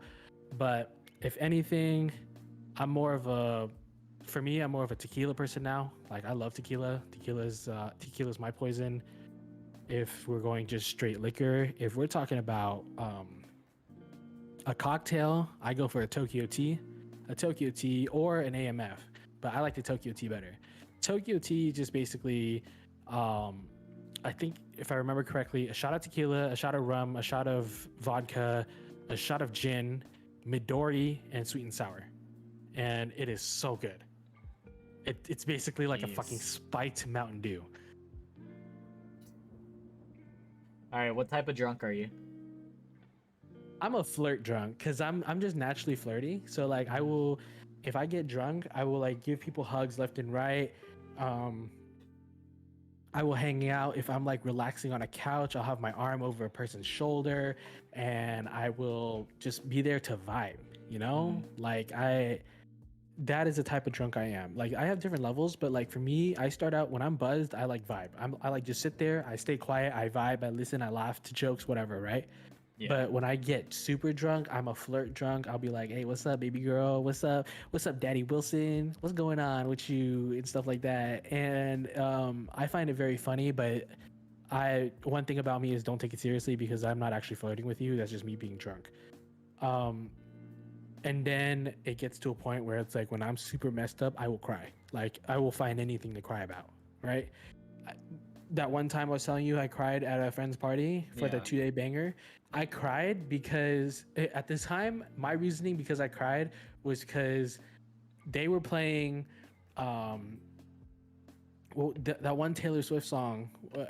And there was this one Taylor Swift song they were playing, and I was super into it. I was vibing, and they switched it just like 30 seconds before the song ended, and I started crying because I was like, you switched the song, you gotta let it finish. And then the person who switched the song felt bad and was like, "Oh, I'm sorry," gave me a hug, and then switched it back. And then I continued to cry. I was like, "It's not the same anymore." Nice. Emotional drug. That's tough. Yeah. Okay, you talked about your favorite drinks. What's the worst? Jack Daniels. I absolutely hate it. Nope, no Jack Daniels and Fireball. Do not Fireball. I love cinnamon whiskey, but Fireball is the worst type of cinnamon whiskey that you can get. Do not get Fireball. It is absolutely disgusting. And Jack Daniels. I cannot like I can do Hennessy, but Jack Daniels I cannot. Like it's just absolutely disgusting. I do not know how anyone drinks it. All right, more towards your interests right now. If you watch anime, what's your top 5 of all time? I actually don't. I actually don't watch anime. If I had to pick one, it would have to be ATLA because that's the only one that I've watched Naruto. I've watched ATLA, but I don't watch anime. Unfortunately, I've always wanted to get into it. I'm not a hater of it. I'm also not a lover of it because I'm in the middle. I don't watch it. So I I've always wanted to get into it, but I've never really had someone who to help me get into it. You know, like Yeah. I it gets confusing sometimes. Like for me, I'm the type of person to read subtitles, but at the same time, I while I'm reading subtitles, I'm missing out on all the action of what's going on the screen. So like it pisses me off a little bit. So like I don't know the anime like subbed or dubbed or something like that. Subtitles. That's me. So, Yeah. but the thing is, I'd be missing out on the action on the screen. So I don't watch anime as much as I watch other shows. But I definitely want to get into it. That's one thing for sure. But the thing is, like, if I get into anime now, I feel like I'm just behind a lot of other people because people would be like, "Oh, you watch anime? What have you watched? Oh, you haven't watched One Piece yet? What are you doing? You're behind on all the current anime." And I'm just all like, I'm just getting into it. Hmm. So Okay. How about top 5 TV shows if you're into shows? I fucking love sitcoms. I love Okay. sitcoms. I love rom coms. Absolutely funny. My favorite um my favorite show of all time is How I Met Your Mother. How I Met Your Mother is definitely something that anyone could relate to because it's super funny. A lot of people don't like it, but I definitely agree that the way How I Met Your Mother ended definitely sucked, but it could have been better, honestly.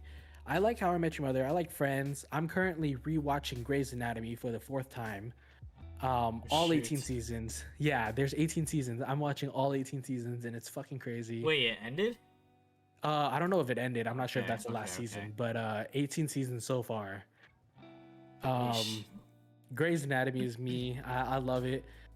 Anything that's drama induced or related, I'm there for it because it's like, oh my god, she did that? No fucking way. That's crazy.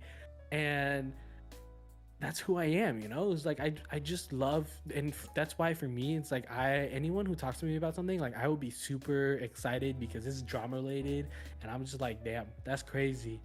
Um and it's fun to listen to, honestly. That's just me. So that's How I Met Your Mother, Friends, Grey's Anatomy. Um I'm super into the CW DC TV shows. So Okay. I was super into Arrow until it ended. I was very sad that it ended. For real. And I'm also into Flash. Those are my top 5. Are you caught up on The Flash? I am not. I miss, dude. Honestly, I'm dude, I've so rewatched behind that. too. Yeah, dude. Every time they come up with a new season, I have to rewatch from season one. Otherwise, I'm gonna forget like Forget. what Oh just happened. shoot. Okay. Yeah. So like, I think the seasons are updated on Netflix. After I'm done watching Grey's Anatomy, I'll be watching The Flash, guys. So Okay. How about top 5 movies? number one is Crazy Rich Asians. It's a rom com. I absolutely love it. I cried at the wedding scene just like everyone else did. We love oh, I forgot what her name is. The one who sang what's the name of the song? Whatever. The song at the wedding scene, right? I kind of Her forgot, rendition but of it. Yeah, her rendition of it was absolutely beautiful. I loved it. I put that song on repeat the day after I watched Crazy Rich Asians, and I'm trying to figure out where I can watch that movie for fucking free because I've only watched it once and I want to watch it again. Tina Granis. Kina Grannis, yeah, that's Okay. that's the artist. Yeah, her rendition of that song, absolutely beautiful. Love it. Cried to it. Would cry again. 10 out of 10. That's my top movie. My second favorite movie is Black Panther from the Marvel series. Um, Reason being, Black Panther was, I believe, that was the first movie that really that the Marvel, the MCU really brought out to even out the whole like uh racial slant where every single movie the main character was white, and that's just me. Like I'm not a big fan of like the movies where the main character is white because I feel like um we need more movies with people of color. It's not something that happens often, and I feel like that really brought it out in the MCU, and I enjoyed it. It was absolutely great. It was one of the best movies ever.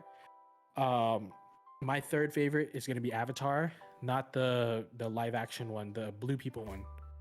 They're coming out with Yeah. the second one soon, I think next year. Dude, I'm so excited Ooh, for the it. water one, yeah. That movie had turned the table for special effects and all that stuff, and it was just absolutely amazing. I love it. I don't know the terminology for it. My roommate's a film major, so he knows all the terminology. But Avatar was great. Like, it was one of the best movies that I have ever seen in my lifetime, and I would definitely see it again. Number 4, Shrek 1. Best movie ever. Best animated movie, DreamWorks animated movie ever. No one can compare, right? Not Cars, not any other Disney, Pixar, DreamWorks movie. Nothing can compare. Shrek is the best. Shrek 1.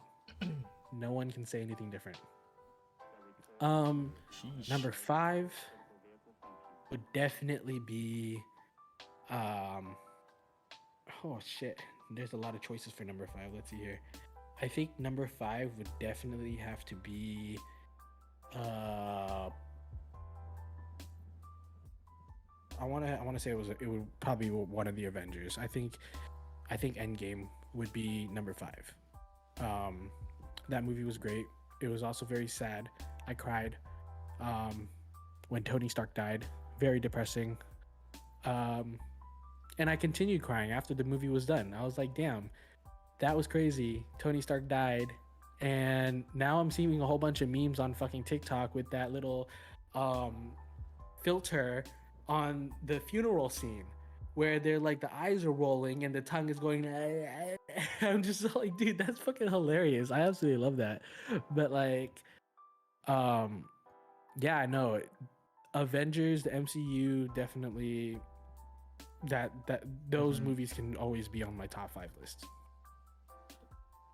Okay. I asked you about your favorite artists and song when it comes to EDM. How about in general, like overall? In general, I think my favorite artist would be Phineas. He is an absolutely great artist. My favorite song from him, I forgot the name of the song. It was like something. Let me look this up. It's like "Fall in Love Again" or something like that. That song was great. I absolutely loved it. Talks about a lot of things, and really hits home because although yes, I like flirt with other girls and stuff like that. Like for me, I'm a hopeless romantic. So like shit like that is like for me. I'm the type of person who imagines like a big ass wedding with like family and like a very traditional wedding and living a long life and very happy life with a family and a wife and family. I'm a hopeless romantic like that. But that's he literally, his songs I relate to so much, honestly, because that's a side of me that I never get to show to a lot of people. Yeah. So it is what it is. Like I wish I could, but sometimes I don't. I don't like being vulnerable. Okay. Do you have any tattoos or piercings? Uh, no, I don't. I actually want to. I plan to get eventually when I have the money saved up. I plan to get a shoulder tattoo. I also want to get uh earlobe piercings eventually, but not anytime soon. You know, like I have a lot going on, and I'm not trying to get disowned by my family, so I have to Oh, find a way to like cover it up when I come home for the holidays. okay. All right. Favorite boba drink or chain?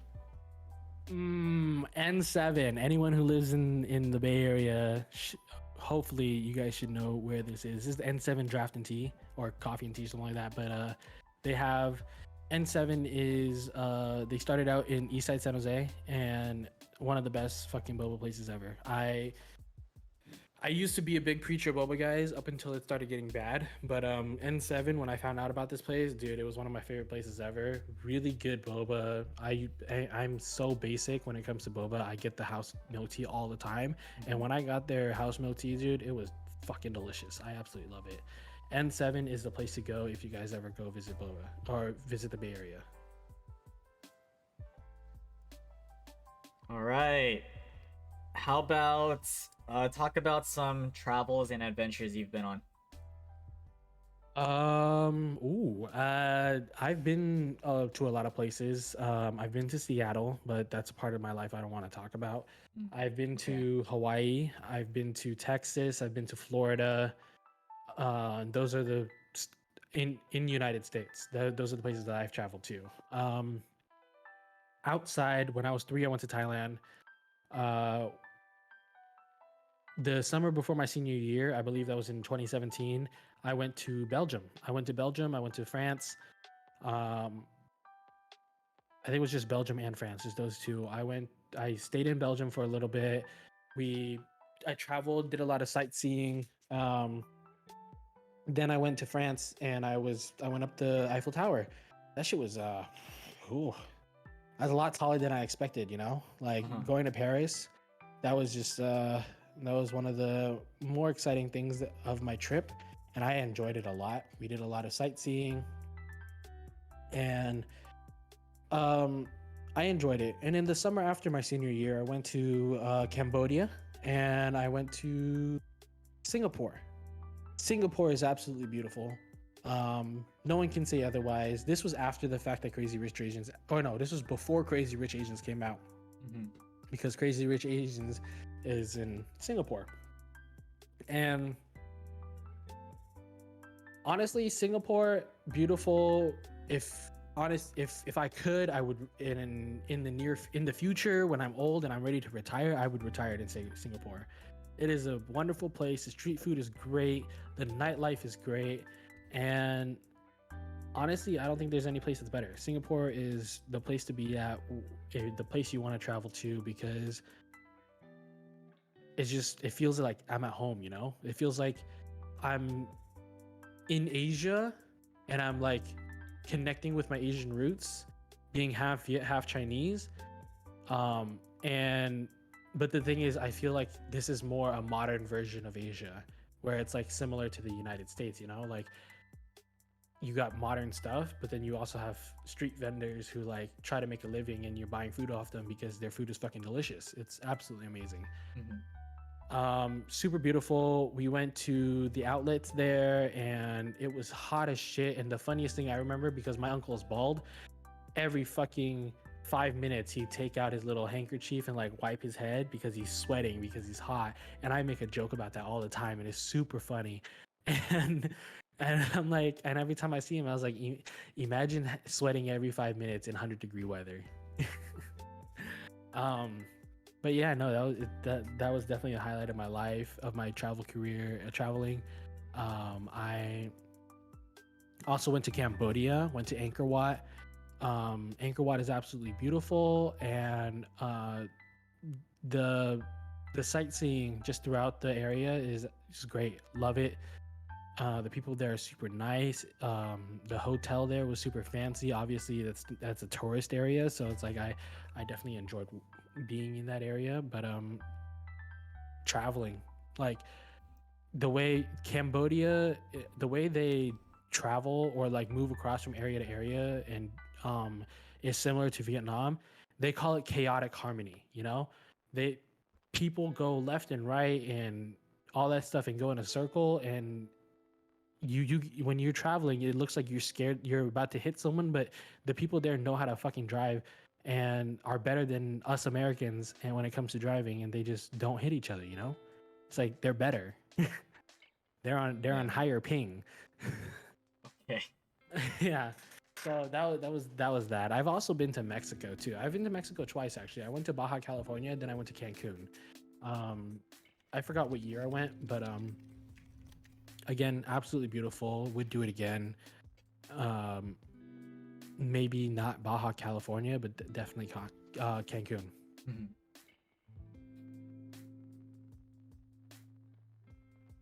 Okay. As of now, what are your goals and aspirations in life? I'm majoring in kinesiology at college. I'm hoping to become a PE teacher. Well, that's a short-term goal, is to become a PE teacher at a high school. Long-term goal is end up becoming an athletic trainer, because I was denied the opportunity to be training with an athletic trainer, and I never got the chance to like really understand how my body works. So I don't want that opportunity to be denied by anyone else, or denied for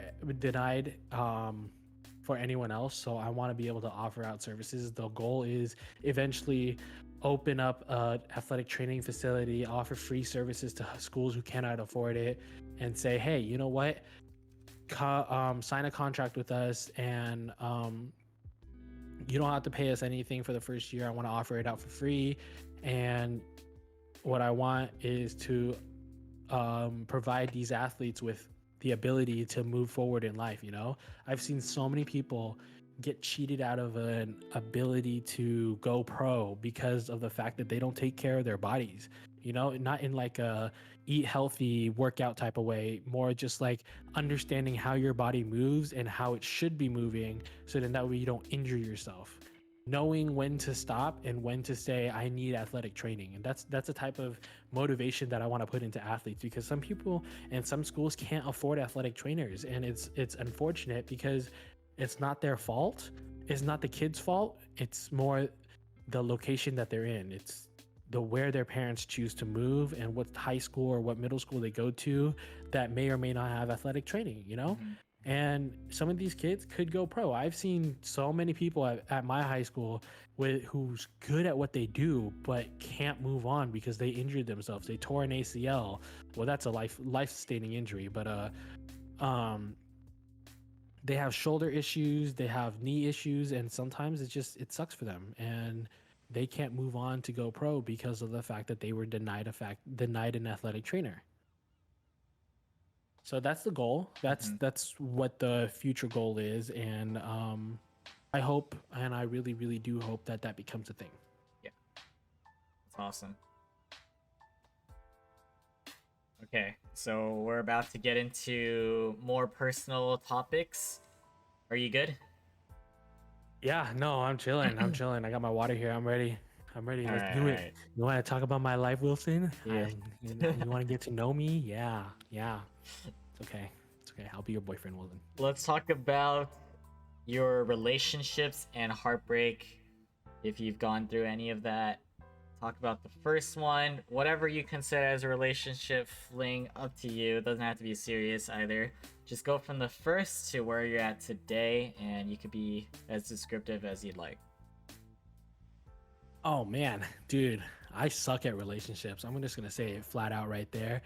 I've been in 7, 8 relationships, and the longest one out of all of them is like 6 months. I've never experienced a long-term relationship, Mhm. and I mean, eventually I hope to, but the thing is, for me, I have commitment issues, and it all stems from my childhood. I taken so many psychology classes that I've psychoanalyzed myself and determined that it stems from my childhood, and it's what sucks about me, honestly. But the thing is, though, is that like for me, I believe in relationships, but the thing is, although yes, I believe in relationships, I don't believe in relationships for me, because of the fact that when life gets tough, I'm so used to people just walking away that if someone says they want to walk away, I let them walk away, right? I don't think twice about it. It's like if they feel the need to threaten our relationship in order for me to act straight, then I'm just gonna leave. That's what it is, you know. Um, my first girlfriend, I dated her for about 5 months, and I was love struck. Honestly, I really was. Like I wasn't in love with her, but I was like in love with the idea of being in a relationship. Right? When? In love with the idea of being in a Oh no, relationship. no, no, like when was this? Oh, this was my sophomore year of high school. Okay. Yeah, no, that was my first girlfriend. Um, I I loved the idea that everyone was like saying, "Oh, they're so cute. Oh my God, these guys are gonna stay together forever, even past high school. They're gonna be high school sweethearts," and that's what it was, you know.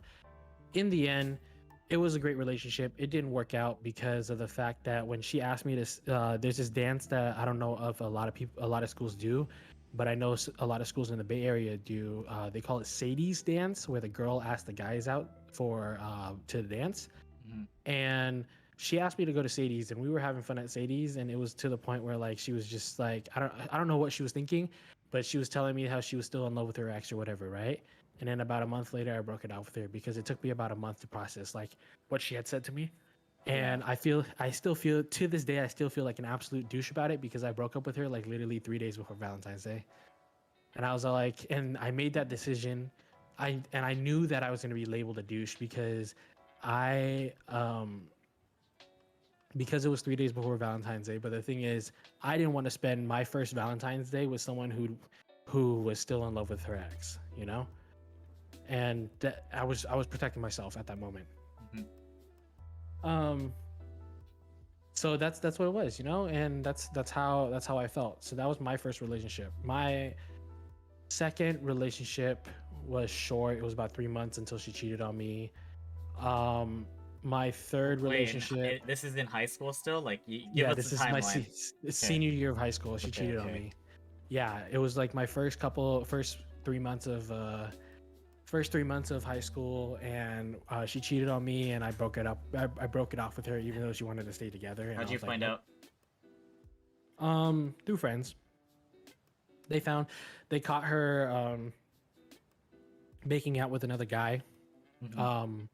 at the mall, and they told me, and I was like, oh shit, okay. And then I confronted her about it, and she told me the truth, which I appreciate her telling the truth, but I ended up breaking it up because I was like, I don't do cheaters, honestly. I like for me, if you're in a committed relationship and you cheat, you are a bad person. You are a walking red flag, and once a cheater, always a cheater. That's where I stand on relationships. It's like people can grow from it, but like I said, once a cheater, always a cheater. Um, yeah, no, that was my first 3 months of senior year, and then I wasn't really hurt. I was hurt by it, the fact that she cheated on me, but I moved on. You know, I moved on within a month, and then a month later, I dated another girl. Um, I dated her because she asked me out on a date. She asked me out, and we started being boyfriend girlfriend, whatever. And um, she wasn't a part of my friend group, and everyone in my friend group thought that she was crazy. Like she would be super jealous Mhm. and stuff like that. And she anytime because a good at the time when I was in high school, about 60% of my friend group were females. So she was super jealous that I was hanging out with friends and that they were girls or whatever. And so she asked to be part of my friend group. So I invited her along to some of the things that we went to, right? And that's what I did. I was just being a good boyfriend and inviting her along, asking her to come out with me and stuff like that. Even though I knew how my friends felt about it, right? And um, she got to a point where she confronted me about cheating on her and said that I was cheating on her with one of my friends from the friend group. And I don't know where she got that idea from, but I mean, it may have been my fault. I have no idea. But the thing is, though, is that I broke it off with her because of the fact that um, because of the fact that she accused me of cheating. Like, she didn't trust me enough to hang out with my friends on my own. She didn't trust that I wasn't doing anything behind her back, even though she knew that I've been cheated on before, and I don't condone cheating. So I had to break it up with her because she was insane and she was crazy, and um, she only confirmed it because she broke into my house and literally slept in my bed right next to me about a month later. Yeah. she she knew how to get into my house because I showed her how to, because at the time I was in high school, so obviously we were sneaking around, and she broke into my house after I had broken up with her, and she just slept in my bed right next to me like we were together, and I thought it was the most insane thing ever, and I kicked her out. I Oh was I was so shit. mad. Yeah, I was so mad. I kicked her out. I told her she should be lucky I didn't call the cops, because I, at that point, I just felt violated. I was like, I showed you how to get into my house. Doesn't mean that a month after we break up you come back and break into my house and sleep next to me like some weirdo and crazy person. That's scary, not gonna lie. Oh yeah, no, most definitely. Yeah. Yeah, so I broke it off with her. That relationship lasted about like maybe 3.5 months. Mhm. And then like I said, I got over it, right? And then about a month later, I was dating another girl. I was hanging out with another girl. Still senior year. And still my senior year. Okay. It was towards the last 2 months of my senior year. Okay. And honestly, I felt like it was a good relationship. It was I definitely would deem her as the one that got away, Well, it wasn't even just the one that got away, but more just like the one that was just bad timing, Mhm. because she was really good to me. She was a very good girlfriend. We treated each other with respect. I absolutely liked her, and I got to a point where I was falling in love with her, like it was just getting there.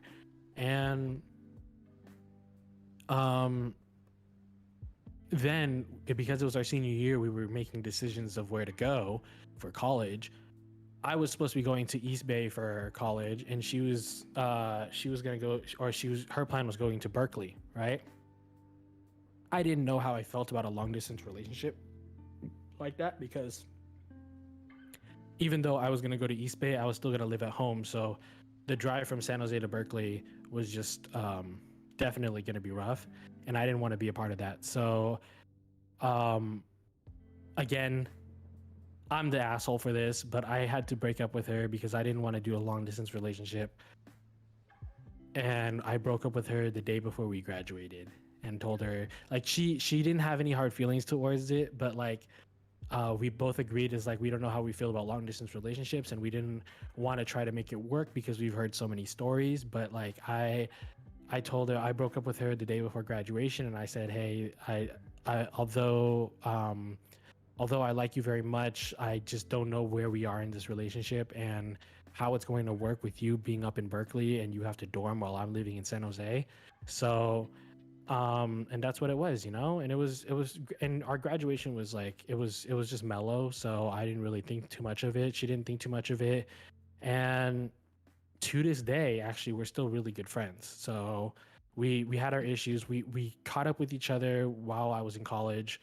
Um, and she and I we had a little bit arguments here and there because of certain situations, but to this day we're really good friends, and she's super cool. I wouldn't see myself dating her again, but definitely it was one of the better relationships, that's for sure. Yeah. Yeah, so that was what, girlfriend number 3? Yeah. Four. Girlfriend number 4? Yeah. Yeah. Really? I got Oh I got yeah. I got Girlfriend number labels 4. for each of them. Girlfriend number 4. All Yeah. right. Okay, girlfriend number 5. All right. So this girl I met on Tinder. And this was when I was taking Tinder very seriously. I was like, dude, I want to get back out there, I want to be on a date. Like right? college years, first year of college or Yeah. something. Yeah. It was my first year of college. I was still partying at the time and stuff like that, but like I wanted to be like in a relationship. And so I met this girl off Tinder. And we were hitting it off, honestly. We were hitting it off. We found out that we had crossed paths before, and we didn't even know. and because she had applied at the job that I was working at the time, right? And she was doing training up until some family situation, and she had to step back from it, so she didn't actually work for the company that I was working for. But we hit it off.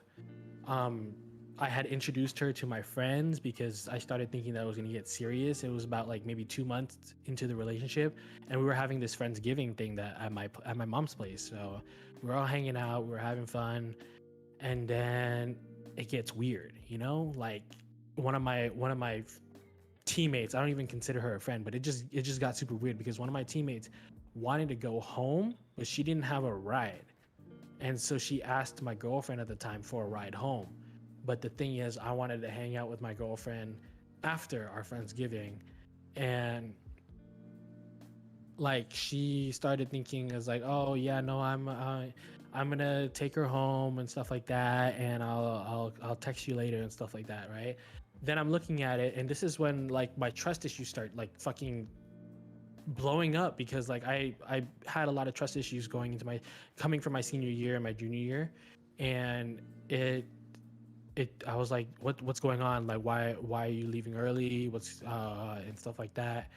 And instinctively, and I feel really really bad for this, instinctively about a week later I broke it off with her because of the fact that my reasoning towards her was a complete and fat ass lie.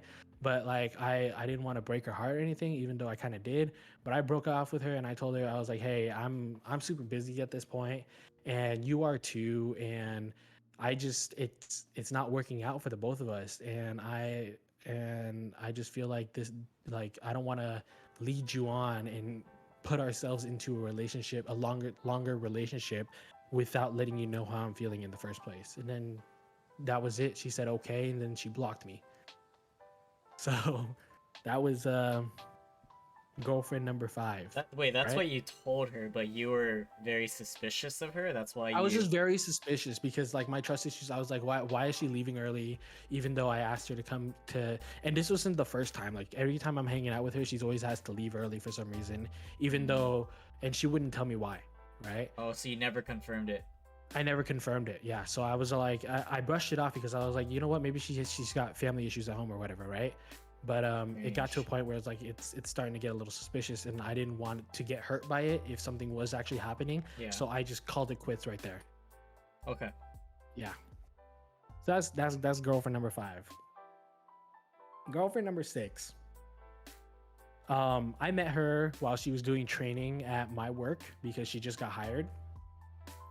And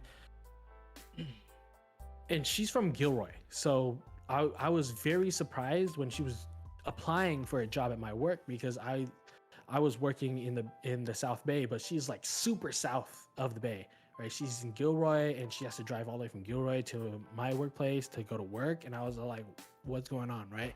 It piqued my interest, right? She's in my eyes, when I talked to her, she was hella vibing out. I was vibing out, and it just felt like she was like a female version of me, right? And I've never seen a female version of me.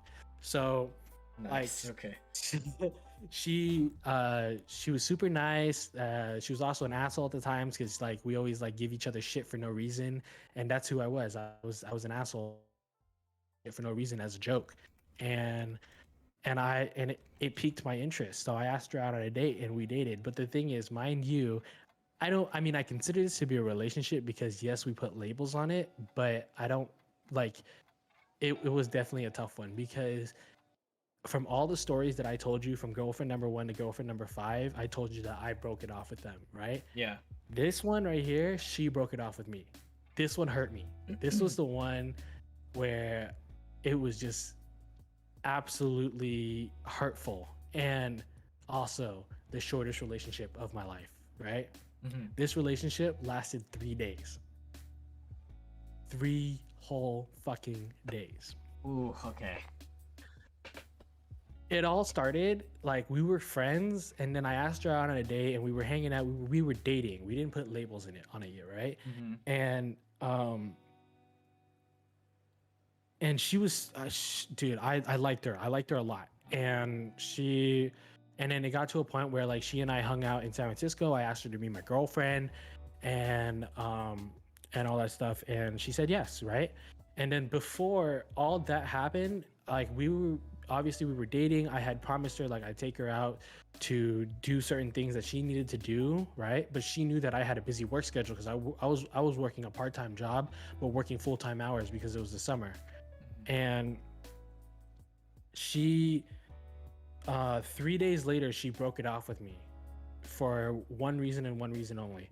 She broke it off with me because she said that during the 3 days that we had officially became been together, she felt like the way I acted reminded her of her exes, right? Now, mind you guys, it's she had past relationship emotional trauma, right? Ooh, And I don't okay. blame her for it. But the thing I do blame her is the fact that she wasn't transparent when I had asked her to be my girlfriend. Like obviously when we were dating, I get it. That's something that she can keep from me, right? But the thing is, if I had known, I probably would have backed off. But the thing is, I didn't do anything wrong. And I'm the type of person when whether I break up with someone or someone breaks up with me, I always believe that I'm the one at fault. Like I've told you, like I'm an asshole, I'm the douche for this and stuff like that, right? But in this situation, it took me 2 months to get over because of the fact that I thought that I genuinely did something wrong. Day one, we were together. We went to work. We were okay, right? Day two, she was she had before we started being together, she had asked me to go with her to the hospital because she needed to get her IUD replaced. And I was like, yeah, absolutely. I'll come with you. I mean, I'm not going to be in the exam room with you, but like I'll come with you and I'll be there for support. So that's what it was, right? And but then she that day that she was supposed to do it, she was supposed to go to her appointment. She told me not to go because she found out what my schedule looked like and knew that I was going to be coming straight from work right after, and she didn't want to bother me. But me being a good boyfriend, I showed up because I promised her I would come, right? And so I was there and she was very surprised. She seemed happy, and we sat through the or I sat there in the waiting room while she was going through her appointment, right? Then day three comes around and she was supposed to be at the dealership trying to get a new car because she had trashed her other one about maybe 9 months before that. So she was hoping she could get a new car, right? Again, I promised her I'd be there to go look at cars with her. And again, she saw my schedule and told me not to come because I'd be coming straight from work, right? I did the same thing. I showed up because I promised. And for me, when I promise something, I keep my promises. I will say yes, and I promise, and I will show up for it no matter what, right? And she was again surprised, seemed happy at the time. Then later that night, I was working a double shift, so and she was working the same shift as me, right? Later that night, we finished our shift, and um I tried to give her a kiss and she like backed away. And I was very, very suspicious. I was like, what why did she do that? Because we've kissed before, right?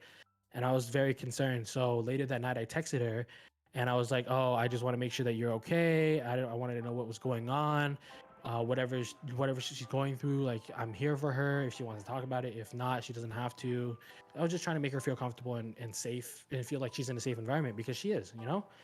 And then she just says that the way I've been acting the last several days, that it seemed like I acted like her ex-boyfriend, and that I was being controlling when I wasn't controlling anything. I didn't feel like I was controlling anything. I don't know. Maybe she saw it a different way, but I was just there, right? I was present in her life, you know, and that's what it was. And that's where she ended it. She ended it over text and said that she didn't want us to be together anymore, and it hurt me a lot, honestly. Like that it hurt me to a point where I was like, I didn't date for 2 months because of the fact that I needed to know what the fuck I did wrong, you know?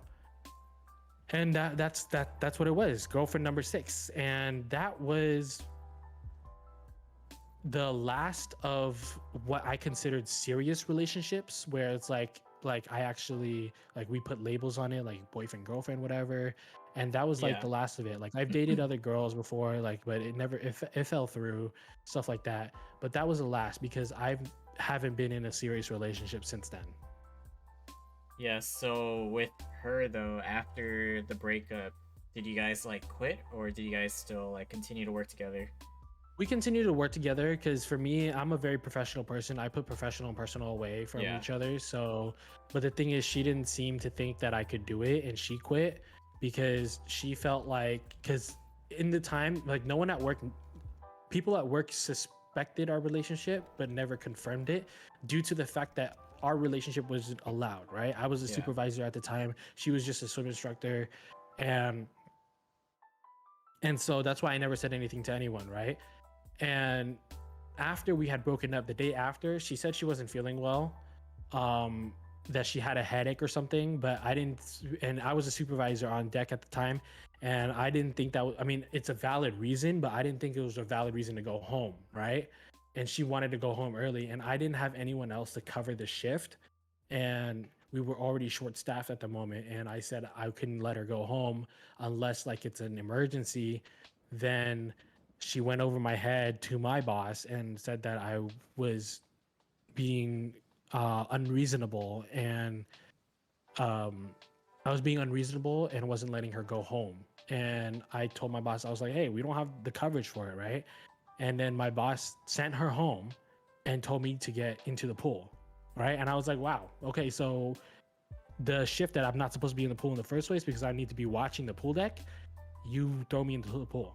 And that's what it was. And then about maybe a month later she quit, and people got mad at me because they believed that I was the reason she quit. Yeah. Even though I know the real reason why she quit, because someone told me what the reason was. But she was a great instructor. She was a great swim instructor. She knew what she was doing and she was good with the kids. But the thing is, she quit and everyone was mad at me because she was good. She was good, and they thought that I drove her away. You know? Mm-hmm. Jeez. Okay. Yeah. But yeah, no, that was my last like series, or what I considered a serious relationship. And then ever since then, and this was what, three years ago, almost Mhm. 4 now.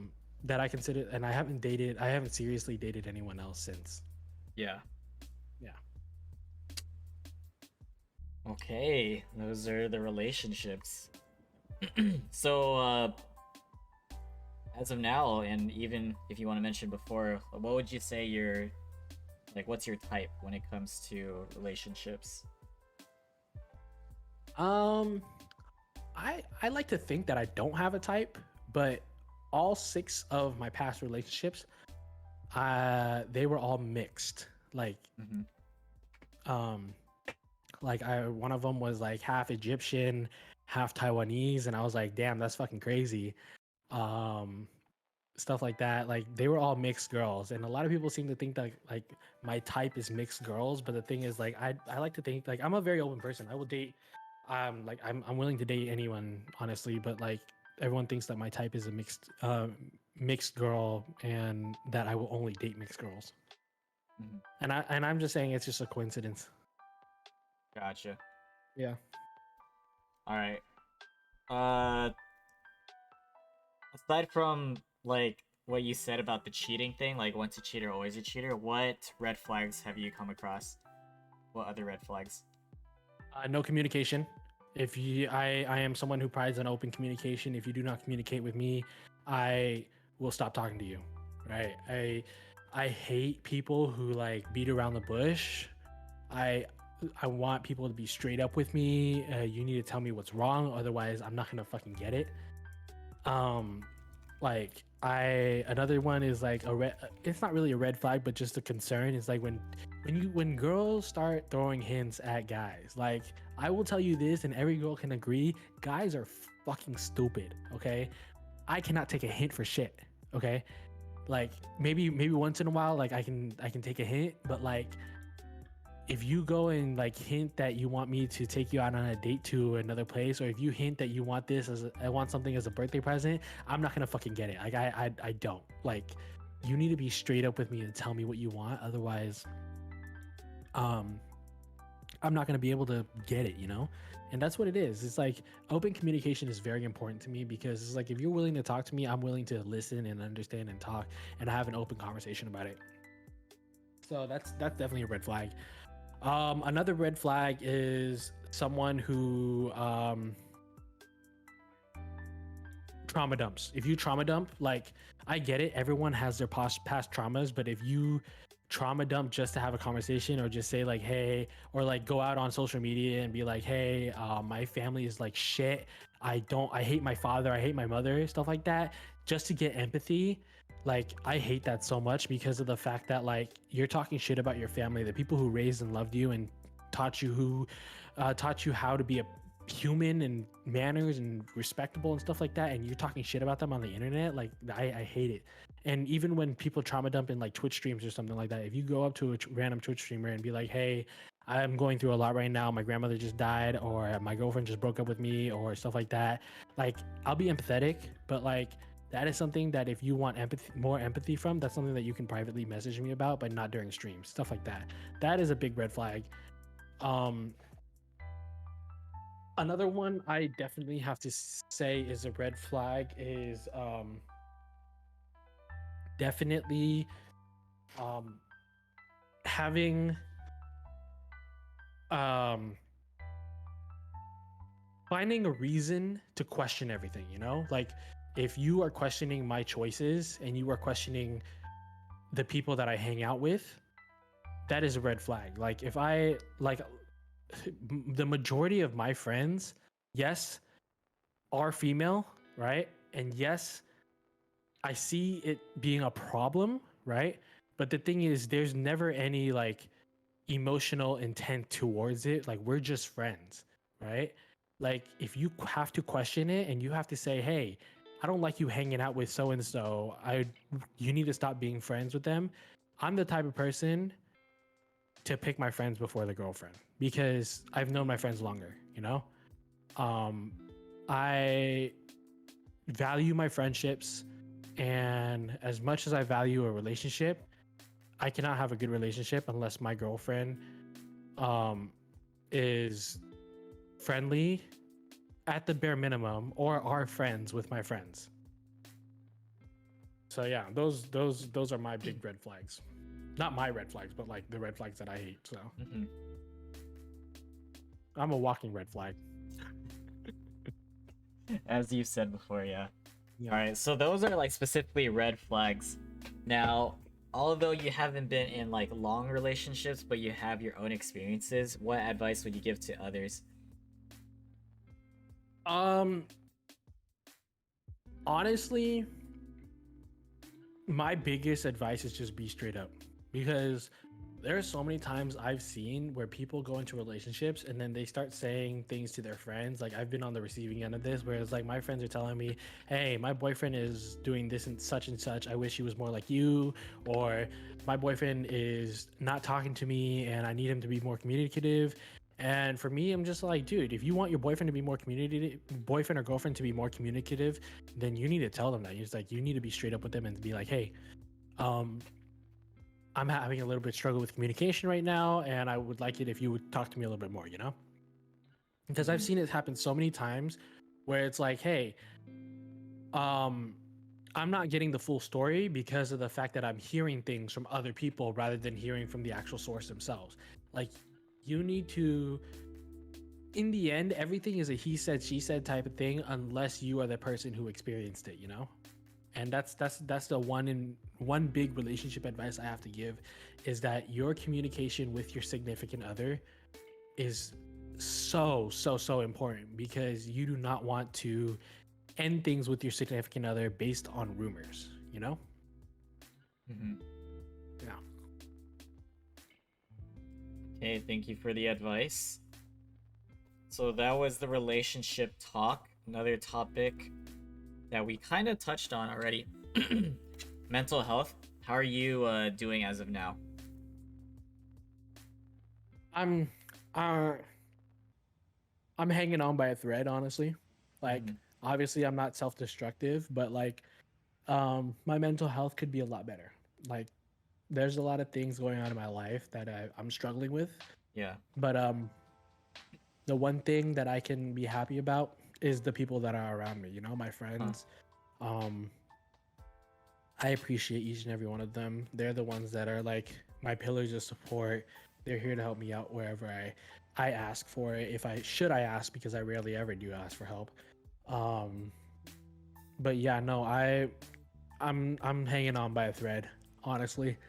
But yeah, Mhm. I'm still surviving. I'm here, you know. Like taking it one day at a time, looking at the bright side of things, so I'm happy about it. Yeah. And if you are open to discuss about that or like just to get in deeper, like what's the biggest stressors for you right now? Finance, my money. Finance. Mm-hmm. Yeah, so like for me, like I don't have an issue with I'm not in a financial struggle, Mm-hmm. right? I have family members who support me where I need where I can get the support, but the thing is I also have money saved up other and money making money on its own, you know? Like I have investments and stuff like that. Like I have no issues with it. The only thing that I struggle with the whole thing is that money does not make you happy. Like money cannot buy happiness whatsoever. It can buy you temporary happiness but not full happiness, you know? Mm-hmm. And it's more just like sometimes like the money that I have saved, because half my paycheck every 2 weeks goes into investments because that is towards my retirement, that is towards, and I get tempted to pull money out of that so many times because of the fact that like the half the money that I get every paycheck, it goes into my personal stuff, goes into rent and all this stuff. And so like I feel like I'm drowning when it comes to financial stuff, but the thing is I'm not really. Mm-hmm. So like I'm happy when it comes to like I'm for me, I like to think that I'm financially stable enough to like be okay. But then again, at the same time, it's like I feel like I'm living paycheck to paycheck, but I'm not. Yeah. Yeah, that's one of the biggest stressors of my life for sure. Another stress I have in my life is just like um just figuring out what to do, you know? Like I'm taking my time in college, but I'm going to graduate soon, Mm-hmm. and I got to figure out is like, hey, I got to get a job the immediate moment I graduate. I can't be one of those suckers who like doesn't secure a job the moment they graduate and is stuck in a financial hole for the rest of my life. And I've been blessed enough to not have to pull out student loans, you know? Yeah. I've been blessed enough to have a good credit score. And so like I should be able to pick up a job and start making my own money, making good money after I graduate and not have to worry about paying a single debt in my life, you know? Mm-hmm. Yeah, but that's about it. Yeah. Those are the big stressors because those are so important in life where it's like it takes up a good majority of like my headspace and my thoughts. Yeah. Yeah. Understandable for sure. So before that, you mentioned like in your junior year, you're at a really, really low point in your life, right? Hmm. You said you wouldn't be here if it wasn't for a friend. Hmm. Um, talk about how you were able to pull through from that, like, and also give advice as to how others can kind of pull themselves out of that really dark space.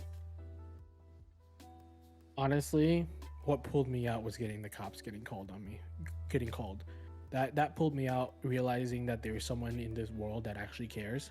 Mm-hmm. There's someone in this world that actually like will notice if I'm missing, right? Yeah. And that's what actually pulled me out. But the thing is there's so many other factors and everyone's situation is so different when it comes to um mental health and depression. Like I can give you advice and I will, but like everything is all uh um self motivated, you know? It's like for me, even now, like I'm taking it one day at a time. Like I'm not depressed at this moment, but I might as well could be because it's like there's not a lot going on for me right now, you know? But like I'm taking it one day at a time. I'm looking at the bright side of things. I'm looking at all these friends that I'm making and hanging out with, and I'm loving it every single day, you know? It's something it having something to look forward to every day is motivation to keep going, you know? And like, it doesn't even have to be hanging out with friends, you know? Like, oh, it's like by the end of today, I want to finish an art project, right? That is motivation to keep going because you have started an art project and you're the type of person who needs to finish what they start, right? That is motivation to keep going. And one thing, one takeaway I have from my experience is definitely talk to someone. I am guilty of not talking to anyone. I'm the type of person to just shove it, you know? And I've suffered from it so many times. And talking to someone, it doesn't have to be right away, but just letting someone know that you're struggling so then that way they know to check up on you, you know? Like you don't have to tell me the full story, right? But you can just text me and say, hey, I'm going through something right now. I'm not sure if I'm ready to talk about it, but I just wanted to let you know just in case I seem a little bit more absent, you know? You tell me that and and my instincts will start right away and I'm going to care for you. I'm going to care a lot more and make sure that you're okay. I have a friend right now who's struggling and I'm trying to help her out and I just tell her, "Hey, take all the time that you need." Okay? Because the only thing that can heal your pain is time. And I tell her this every day. And one of my big things that I like to do, which is to tell them, to give them something to look forward to tomorrow, you know? One of my biggest ones is telling my friends is like, hey, I'm expecting a phone call from you tomorrow. I want you to tell me how your day was, what made you happy, what upset you, and I just want you to talk to me, right? We don't have to talk about what you're going through right now. I just want to hear about your day, and I'm expecting a phone call from you tomorrow. So then that way I know that when you call me tomorrow, nothing has happened, you are okay, and you're talking to me. You know, you don't have to talk to me about the issues going on in your life. You just have to talk to me about your day. You know, I like to be the person who you can come to and talk to me about your day and just be like, hey, I'm going through something, but I just want to talk to you about my day and what happened in my life. You know, stuff like that. It's awesome that you're there for your friend. Yeah. And yeah, you're right. One thing you mentioned that everyone just goes through something different. Definitely agree. So thanks for your take on mental health advice. Yeah. It's a rough road, honestly. It's definitely something that people need support for, but they don't know that there's a lot of support for it around them. Like you have people that care. Mm-hmm. Reach out to them, you know, and it's not that they have to reach out to you. You can always reach out to them, and it's not. And if they don't reach out to you, it's not because they don't care. It's because they don't know what's going on because you're not being open with them, right? You don't have to, like I said, you don't have to tell them the whole story. Mm-hmm. You just tell them you're struggling, you know. Okay. And for the next question, relative to COVID, how has COVID affected you personally or impacted your life? Oh, geez, this is a heavy topic, but I'm willing to talk about it because Okay. it's very serious, and Yeah. but it's something that definitely needs to be said. Okay. COVID-19 is definitely one of the worst things that could ever happen um, in this world, right? To everyone. And may those people who suffer from COVID-19 and passed away because of it, rest in peace. You are loved no matter what. And that's the first thing I have to say because COVID-19 took a lot of people from us in the last 2 years. And it is very depressing and upsetting. And in the end, no one, no one is to blame. There is absolutely no one, no single person, no single race. No one is to blame. I know there are people out there that blame a specific race, and it is upsetting that they do, but there is no one to blame. This happened. We need to understand that this happened. We lost a lot of people, and we need to move on from it. Okay. COVID-19 brought the worst out of people. And people were, it was a fight or flight mode, and it sucked. And for me, I was one of the unfortunate people to experience racism in COVID 19. I was walking home, I was going on a walk, and obviously, yes, masked up and everything. And I see this guy out on the streets just harassing an older Asian lady, yelling at her, telling her to go back to her country, and saying all the basic cliche racist shit that any person would say. Go back to your country. You're not from here. You're not American. Um, you bat eating piece of shit. You're the reason we got COVID. Um, Go back to China, all that stuff. And it was super upsetting, you know? The guy was harassing her, and I was pissed off, and I got up in his face and I shoved him out of the way, and I asked him, "Hey, what's up? What are you up to, huh?" And he's like, "Oh, I'm just talking to this lady," and I was like, "You want to talk to her? Talk to me." Right? I was defending her. I was just making sure that she's okay, and the guy realized that I was also Asian.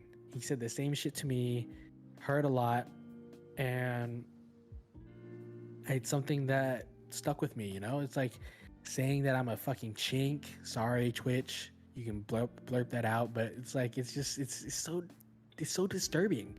But like, and then there were a lot of words that were exchanged, and he got pissed because I kept calling him a coward and a racist, and he kept denying that he's a racist or whatever, and he got pissed to the point where he swung at me and we got into a fight. There were cops nearby, and I ended up getting detained. And the cops go and ask the other guy, and this is also the unfortunate situation because the other guy was white, goes and asks the other guy and asks what happened, and the guy said that I attacked him, right? He said that he was having a friendly conversation with the older lady, and said that I attacked him out of nowhere, and that he would like to press charges for assault. And so I was so close to being arrested, but the thing is, because obviously there was a witness, the cops had to get a translator out because she was older Asian lady who didn't know how to speak English, so they had to get a translator out and get her side of the story. Obviously, she defended me, and she said that I protected her and stuff like that, and the cops had apologized to me, and it was definitely a traumatic experience. One of the more upsetting experiences because that was the minute that I no longer believed in the system. I no longer believed in the police and what they stood for, and it upset me, you know. And that's the experience that I had for COVID-19. Mm-hmm. Jesus. Yeah. So they asked him if he wanted to press charges, but not you. Yeah. Mm-hmm. Like, was he like severely hurt or what after the exchange? No, he was just bleeding out of his nose and his eye, but there was not much to it, honestly. Like he had like a couple bruises here and there, and he had a broken nose, but that was about it, you know. Yeah. Woo. So that is tough. and I broke my hand, so that was definitely something rough. And even to this day, like, or I look back at it, and the cops, even after the old lady defended me, the cops never asked if I wanted to press charges, and that's what started the path of me no longer believing in the system. Yeah, they didn't correct their actions. Yeah, that's tough. Yeah, so that's what it is, you know. It is what it is. So that's like one specific scenario of what went down from COVID, but anything that was else? That was the only thing that ever happened, like an experience from COVID. Other than that, like for me, I never got COVID. My parents never got COVID. My brother never got COVID. So our family was definitely blessed into not ever getting COVID, and I'm super appreciative of that. Like, but again, like I said, if you're sick, stay home. Mhm. Don't go out. Yeah. Okay. For sure, for sure.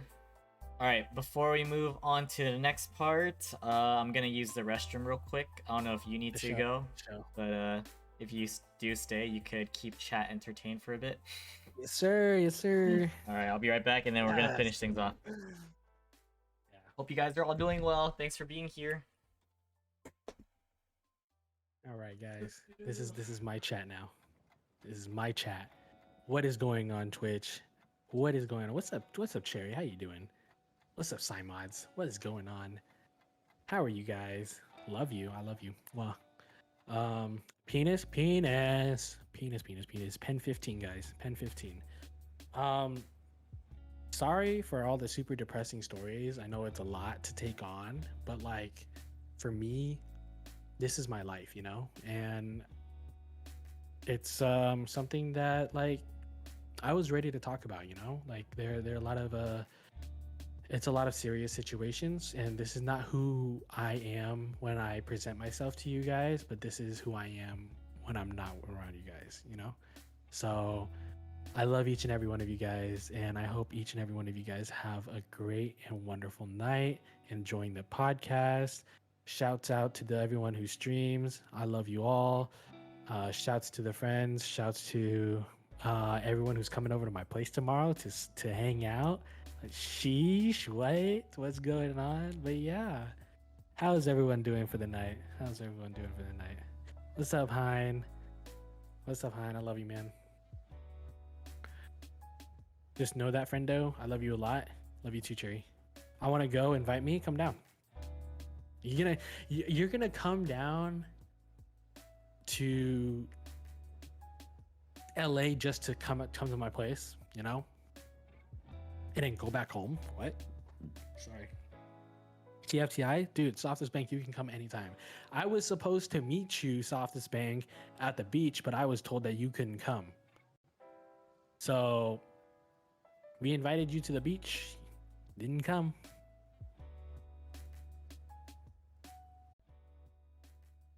Why are you so cute? Why are you so cute, you 7-foot tall, dark, luscious man?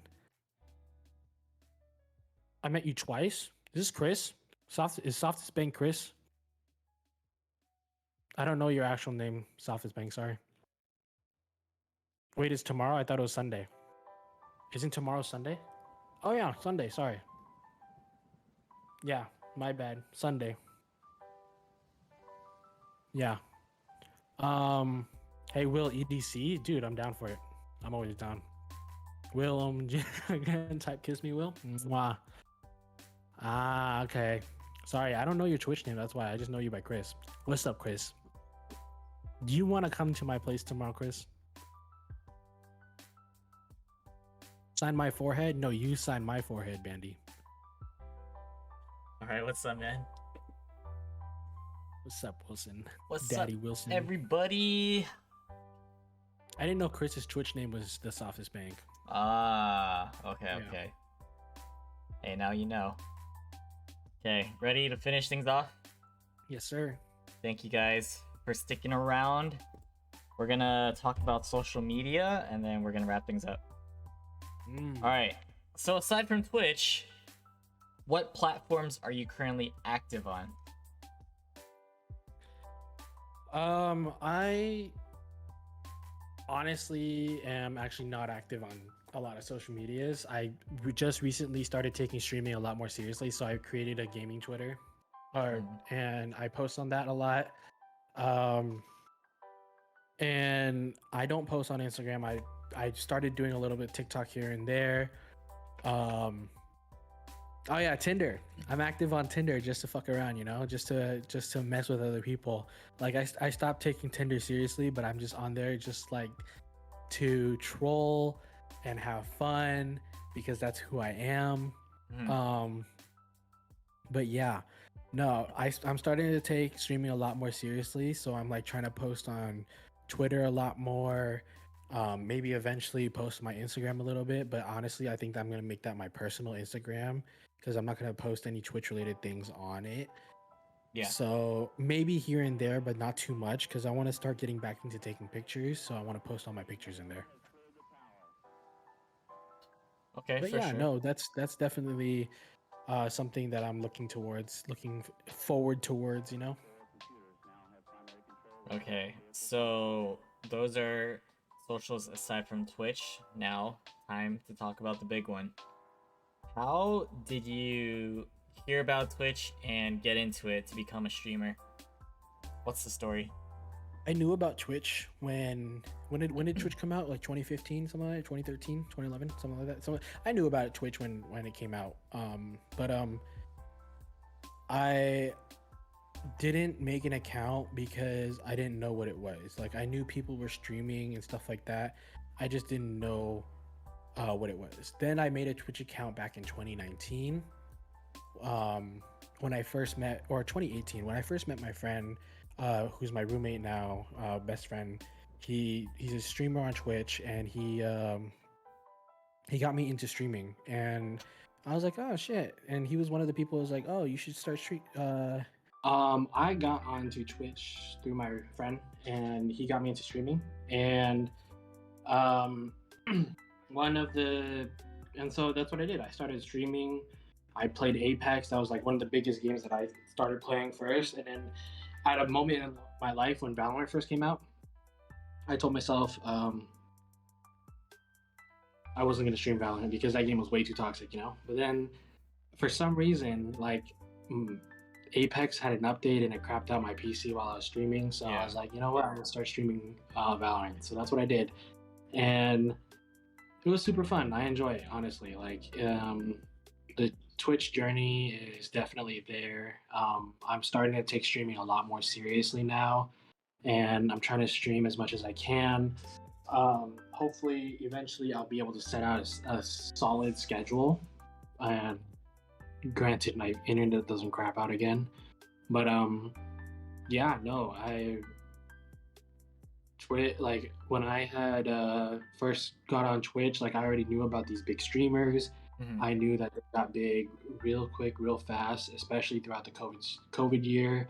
People started using TikTok to grow their streams, and it was absolutely amazing. Like seeing these people grow and going from nothing to something, you know.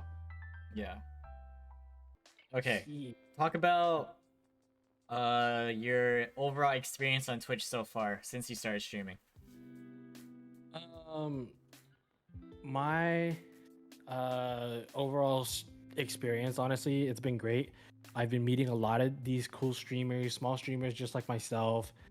And even recently we did like a big Twitch meetup at the beach with you and Annie, and because of that, like I made a lot of new friends, and I'm honestly enjoying the community. Yes. Really. I there's a lot of loving people, people who care, people who are here to support, and I love to see it, you know? And I absolutely enjoy it. Like I never thought, like the first person that I ever met from Twitch was Cat Liente. Like she and I became really good friends, and we hung out, we met for the first time, and it was super cool. And in that moment, like, and no one should clip this and send this to her because she will hold it against me for the rest of my life. But in that moment, I actually enjoyed our time together and knew that we were going to be friends, right? I appreciate her for being open to meeting with me and hanging out and all that stuff. And even though I'm an asshole to her because I'm an asshole to everyone, like she's great. She's awesome. She's a good person, and she deserves the most, you know? And then that's when, after I met Cat Liente, that's when I met Annie on Twitch for a short amount of time.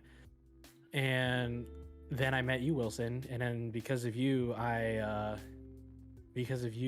met a whole bunch of these other streamers. And honestly, I wouldn't be where I am and have the friends that I have without you, Wilson. So shouts to you, seriously. Damn. Much love, man. no. I Don't make appreciate me you, get all sentimental on my own podcast, but yeah, all love. Daddy. All right, thanks. I needed that one. Okay. Yeah. So that's been your experience so far.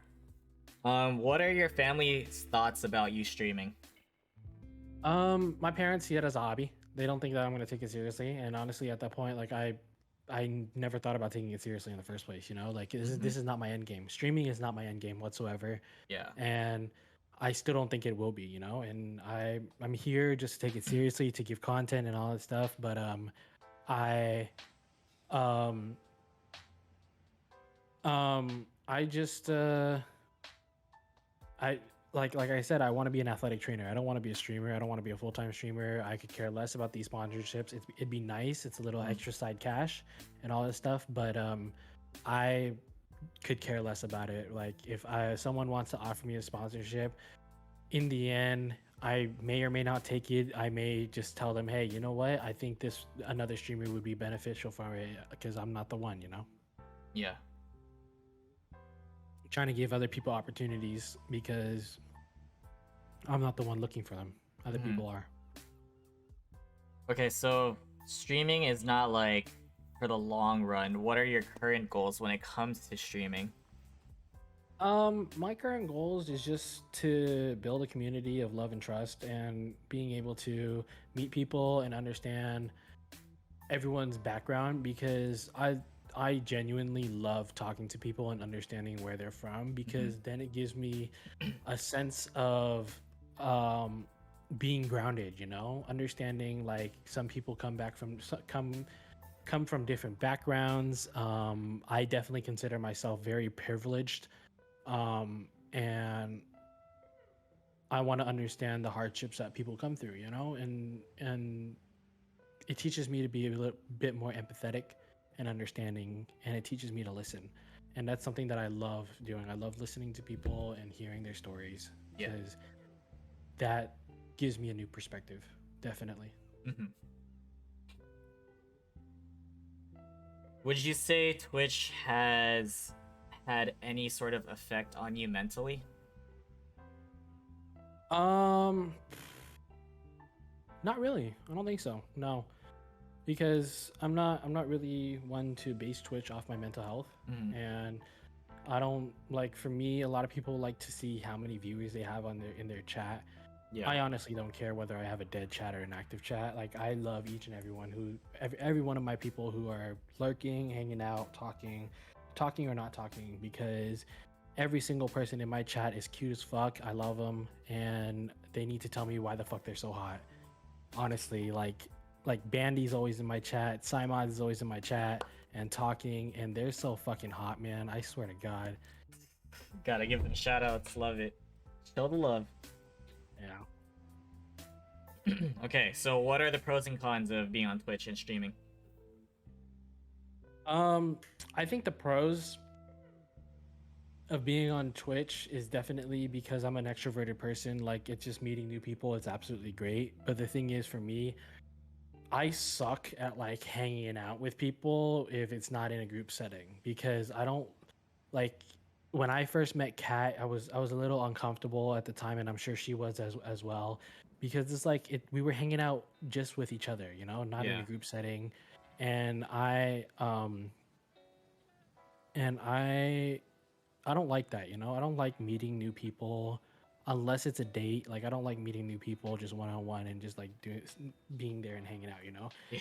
Like eventually, like if we become friends, then sure, right, why not? But I'd rather meet new people in a group setting where we have mutuals and we can all talk and we can have fun and chill and vibe, and that way we don't have to make the conversation awkward. We can always like talk about experiences, talk about stories and stuff like that, and people can chime in, and then we just literally talk and popcorn it off, you know. Like if I say something that strikes another story, then someone can talk about it, you know.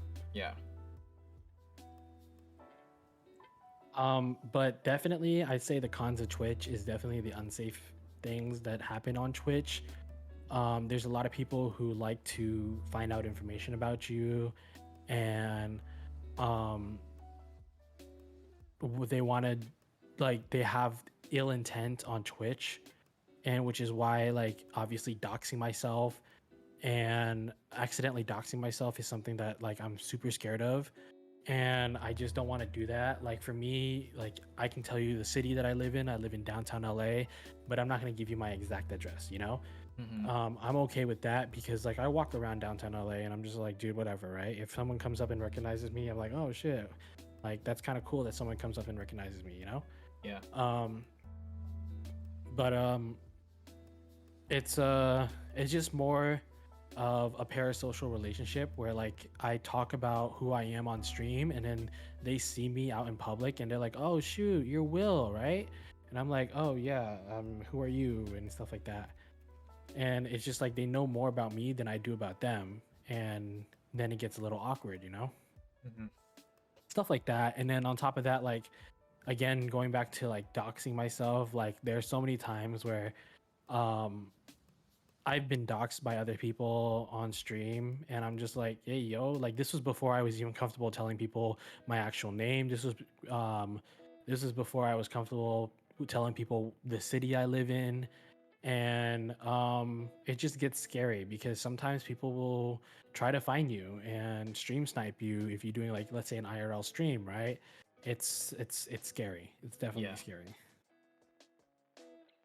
Okay, those are the pros and cons. Um, have you ever come across like any troll or hate on Twitch? If so, how did you handle the situations? Um, I I do not like trolling. I don't mind because I troll myself. Like I troll in other people's chat and all that stuff, but that's only if I'm comfortable with it. Right? If you're obviously sorry, if you come in for the first time in my chat and you're all like, "Hey, you suck at this game," then that's where it's like it's a, kind of a red flag where I'm like, "Hey, you know what? Um, I don't know you like that. I don't know why you should be saying shit like that, you know? But if it's like a friend that I know and they're like, "Oh my god, you suck," I know it's a joke, you know? Or maybe it's serious, but the thing is they're making it as a joke, you know? Mm-hmm. And so that's what it is. But I've been blessed enough not to get a hate raid or a troll in my chat. I've had to ban a couple of people because they're like being aggressive in the Twitch chat, and they're like, hey, saying that I'm fake or whatever, and that I don't want to play with them. But the thing is, I rarely ever play with viewers because I I don't know who they are, and I can't trust them enough to be like Twitch safe on my stream, you know? Yeah. Yeah. Okay, gotcha. So, based on your whole experience so far on the platform, do you have a specific favorite memory in mind, or that comes to mind? Um, One of them. I think my favorite memory would definitely be the Friendship Games tourney that you hosted, Wilson, Hmm. because it definitely brought me and opened me up to meeting new people and hanging out with them. Yeah. And then from there on forward, like obviously when you did Twitch meetups, it's um it's something that I got comfortable with. It's like I'm willing to hang out and make friends and stuff like that. And I'm just like I said, I'm someone who likes to make friends, right? Mm-hmm. And I am more than open to be hanging out with everyone as long as like we got mutuals, as long as like it's someone that I can trust and stuff like that. So that was definitely a big memory on Twitch. Another big memory on Twitch was definitely um back when I was streaming consistently, being able to get consistent viewers coming in. I miss that, and that's what I'm trying to get back into because of the fact that like I had to take so many breaks in between the COVID year and even from moving, and it sucked because then all those consistent people decided not to come back, and because I wasn't consistent, you know, it's like it's a two-way street. If I'm consistently streaming, they'll be consistently coming, you know. Yeah. But if they're not if I'm not consistently streaming, then what's the reason for them to be waiting for me? And I don't blame them, right? I blame myself. But the thing is, it ends up being situational wise. So Mm-hmm. life happens. Got it. Okay, so with again your experience on Twitch, what advice would you give to those who want to get started with streaming and are trying to grow? If you are trying to get started on streaming, I definitely suggest immediately hitting that start streaming button. You do not need fancy overlays, you do not need fancy alerts whatsoever. There's a lot of programs over there that gives you basic vanilla alerts and vanilla transitions and vanilla overlays and all that stuff. And you can start with that if you really want overlays, right? But it's always as simple as downloading OBS or Streamlabs OBS, capturing a game or using a face cam and just talking, and having fun, vibing out, going with friends, playing with friends and all that stuff. There's no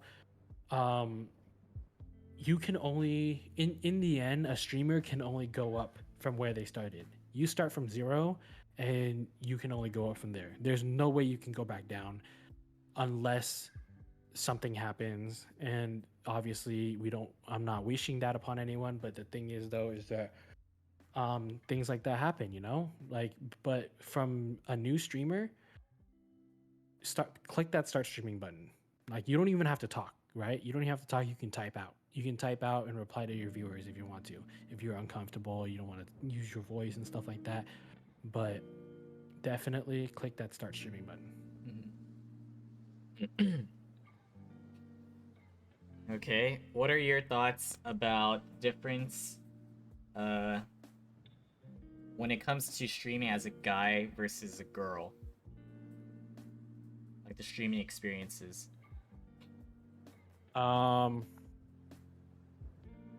The streaming experiences is a very controversial topic.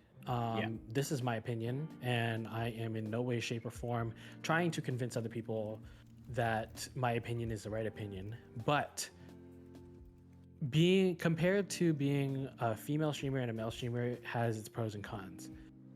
My opinion is yes, it is easier for girls to get more viewers than guys, right?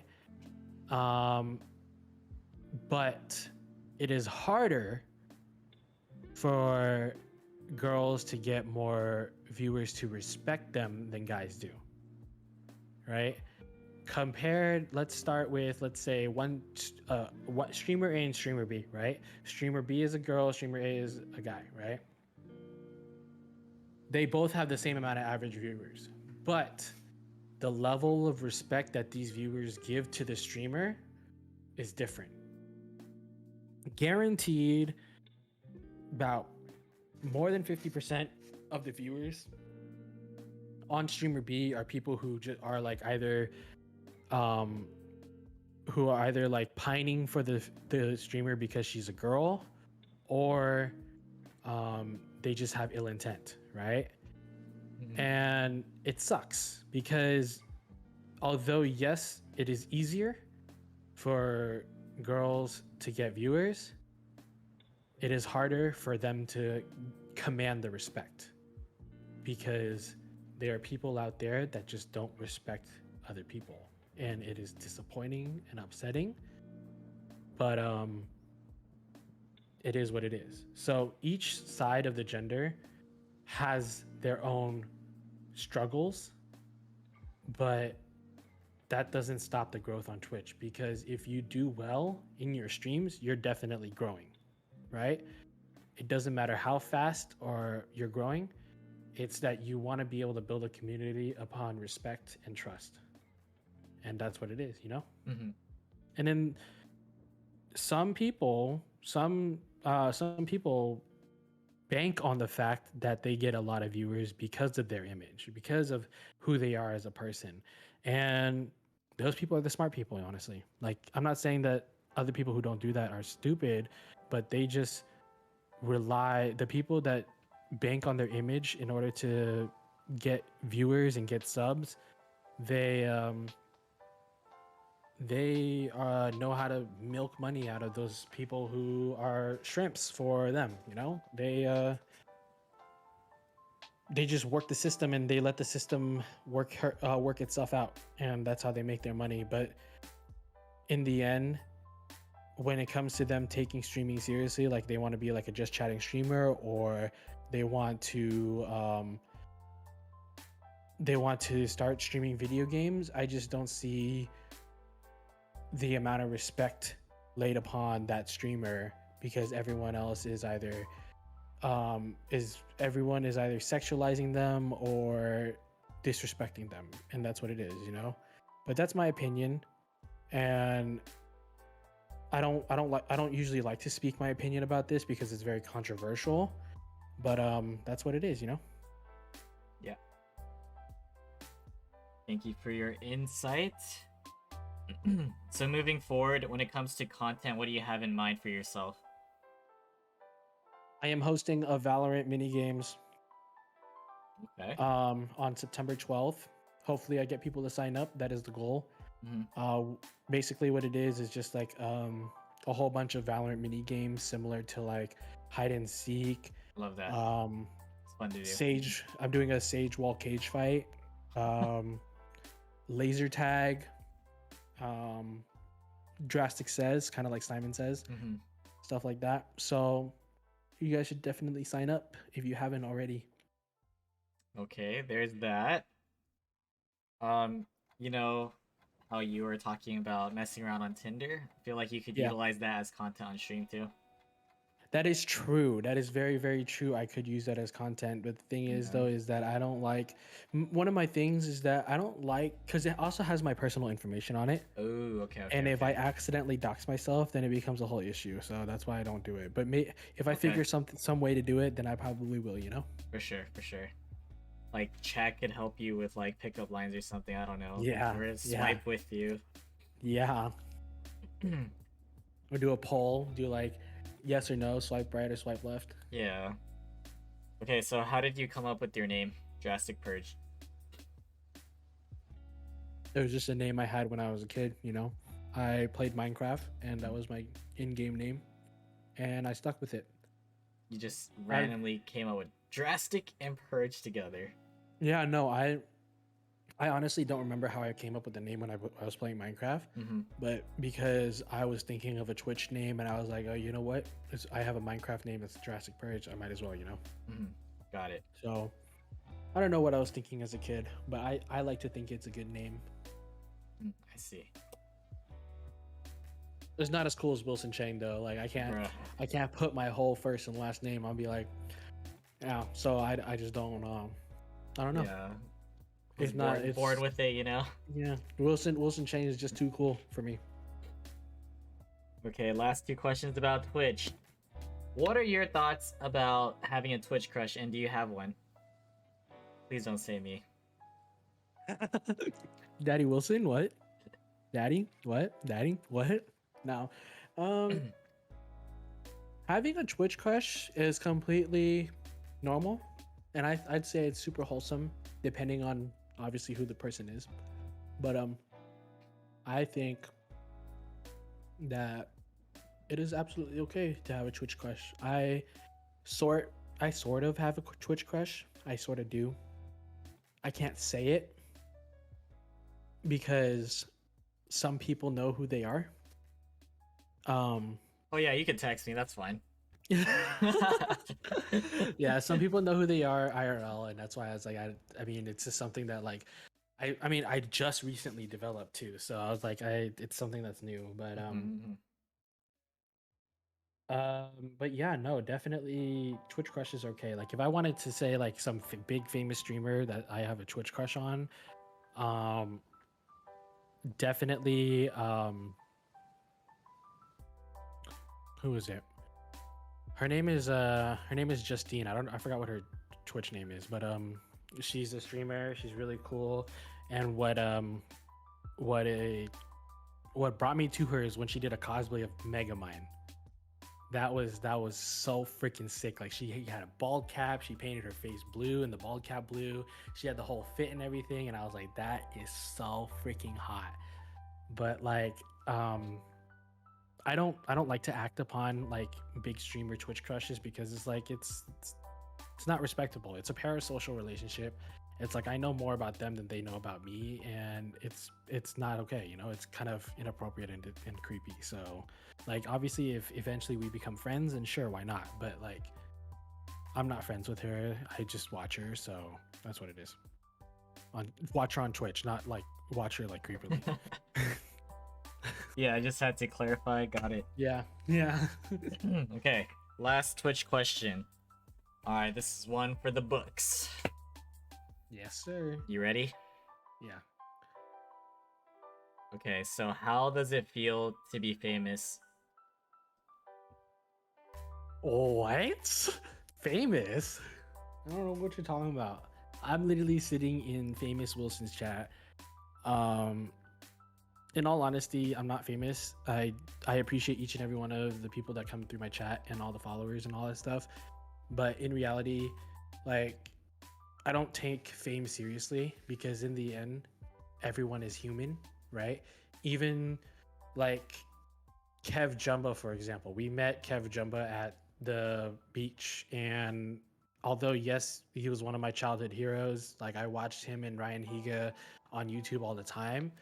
Like I don't take fame seriously because if you don't treat that person like an actual human being and you treat them like a piece of like someone that you see on the internet and like, oh my god, you're so famous, like it makes them uncomfortable because I know it would make me feel uncomfortable, you know? Like Mm-hmm. it's it's something that a lot of people don't understand and paparazzi don't understand because it makes people feel uncomfortable, and I have a lot of respect for those people who like get noticed out on the streets as a famous person, you know, like Wilson. I've seen Wilson get noticed so many times hanging out with him, dude, it's crazy. What? What are you talking about? I've seen some people say, "Oh my God, are you Wilson Chang? Oh my God, that's crazy! I haven't seen you in forever." And then it turns out like they went to high school or something, and I was like, "Damn, that's crazy! Wilson's getting noticed." This guy's making stuff up. Anyways, all right, thanks for that. All right, moving on to a little bit about Valorant. What is the best agent in the game and the worst? um, Best agent only because I main this agent is gonna be, well, actually, this agent just got nerfed. Chamber. I love Chamber because I'm an op crutch. That's for sure. Um, Chamber's great. His teleportation ability is great. I love his extra sidearms and stuff like that. It's also great, but he got nerfed, which is upsetting. Coming from a chamber main, I am internally crying. Worst agent in the game, definitely. I'd say the worst agent that anyone ever plays is definitely Phoenix. Even though he got super buffed, it's not buffed to the point where like people can play him properly. Because Phoenix, I'd say Phoenix and Yoru, but Phoenix most definitely is one of the few agents that you can get flashed by easily. You know, and it sucks because as you're peeking out, they're flashing you, and then you lose a gunfight because you got flashed. Um, but if you're talking about skill wise, and in the worst agent in the game is definitely Astra. She got mega nerfed. That's fucking crazy. Like, imagine having a star or putting down all four of your stars in pre-round, and then realizing you made a mistake and you need to pull it back and having to wait like 5 to 10 seconds for it to come back, right? And then if you use it, it's gone. It doesn't even regenerate. Like smokes, you know? That's like worst controller in the game, honestly. Okay. Uh, best gun and worst gun. Best gun, operator. Worst gun, oh shit. Worst gun would definitely be the bulldog. I suck at the bulldog, honestly. It's something that I cannot control. Um, but yeah, worst gun for me would be the bulldog. Best gun would be operator because I op crutch. I'm I rely on long schlong to win the games, you know. All right. Rank your maps from favorite to least. They removed my favorite map. I love Split. Split is great. Split is number one in my heart always, only because back when beta and act 1 or episode 1 and episode 2, dude, I made Raze for most of it, and Raze with the judge and the satchel packs, dude, god tier, honestly, love it. um Split's 1. I'd say Bind is number 2. Number 3 is Ascent. Number 4 is Breeze. Number 5 is Haven. Number 6 is Fracture. Is there only 7 maps, right? And number 7 is Pearl. There's also Icebox. Oh, Icebox. That's right. Okay, shit. Let's see. Split, Bind, Ascent, Breeze, Icebox, Fracture, Pearl. Oh no, Haven, Fracture, Pearl. Yeah. Yeah, got it. All right. And lastly, favorite skin set. Reaver. Reaver 100% all the way. I got the original Reaver and it was absolutely beautiful. Loved it. I'm waiting to win a giveaway because I don't have the money to buy the Reaver right now. But eventually I'll probably get it because I want to get a full kit of the Reaver. I didn't buy the original bundle, but I bought some of the guns from the bundle. I bought the Reaver Sheriff, the Reaver Vandal. I want to get the Reaver Operator. That's next on my list Gotcha. for the OG Reaver. Which color variant do you like the most? The white and black one. Mm. That one's cool. I like it. Solid. Okay. Sir. Now it comes down to the random questions that I have, the quick hitters. Just answer with whatever comes to your mind. Okay. Penis. And if anyone in chat at this point has a question for Will, feel free to tag me and then ask away. All right, let's start with, what is your biggest pet peeve? My biggest pet peeve is when I tell someone to do something and they say they did it, but they did a shit job at it. Yeah, that's my biggest pet peeve. It's like, I expect you to do a really good job at it, but you're not doing it, right? So. Okay. Greatest fear? Greatest fear? Cockroaches. Cockroaches are my greatest fear. I fucking hate cockroaches. I look at it, like, I'm not one to be like, I'll yelp and scream if I see one, but I'll be like, hey, yo, what the fuck? And then I'm like, someone fucking kill it. All right, favorite food? Pho-holics. Alex. Pho-holics all the way. Pho. Yeah, pho is my favorite food. I love pho. Favorite ice cream flavor?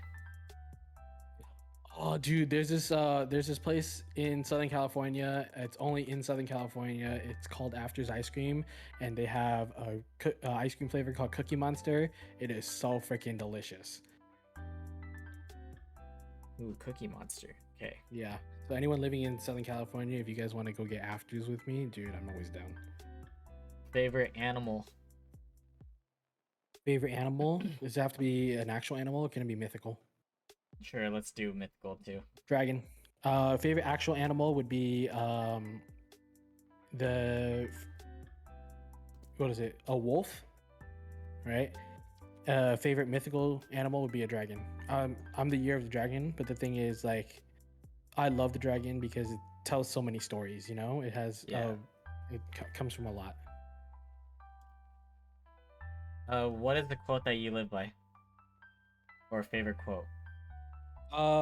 My favorite quote is the Japanese proverb, what is it? Fall down 7 times, get up 8 times. Cause it shows you, like, it's like, no matter how many hardships you go through and how many hoops you have to go through in life, as long as you get up, your life goes on. Dang, love that. Okay. All right, so from Angel, what is your go-to bubble tea / boba order? My go-to boba order is gonna be a roasted oolong milk tea from Tea Society. Any toppings? Boba, only boba. Got it. All right, Yes, sir. what do you consider as your greatest accomplishment in life and greatest failure, and why? Greatest accomplishment would be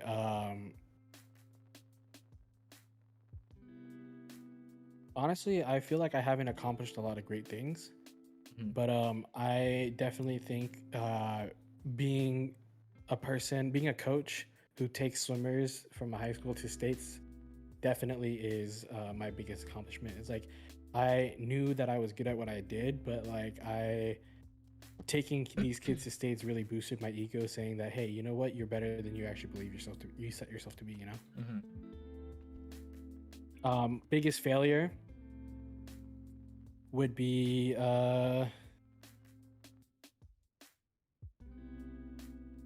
my personal relationships. I suck at it. I suck at keeping up with people. I suck at making friends or keeping long-term friends, you know, because for me, like, although like I'm friends with a lot of people, it's like for me, I'm like one point or another that we're either one of us is gonna walk away. Yeah. Okay, last three. What was your honest first impression of me? My first impression, I legitimately thought like you were some cool guy. Like you were definitely a famous guy for sure. When the first time that I met you on Twitch, Kat Liente had rated you through Annie, and that's how Kat and I first met you.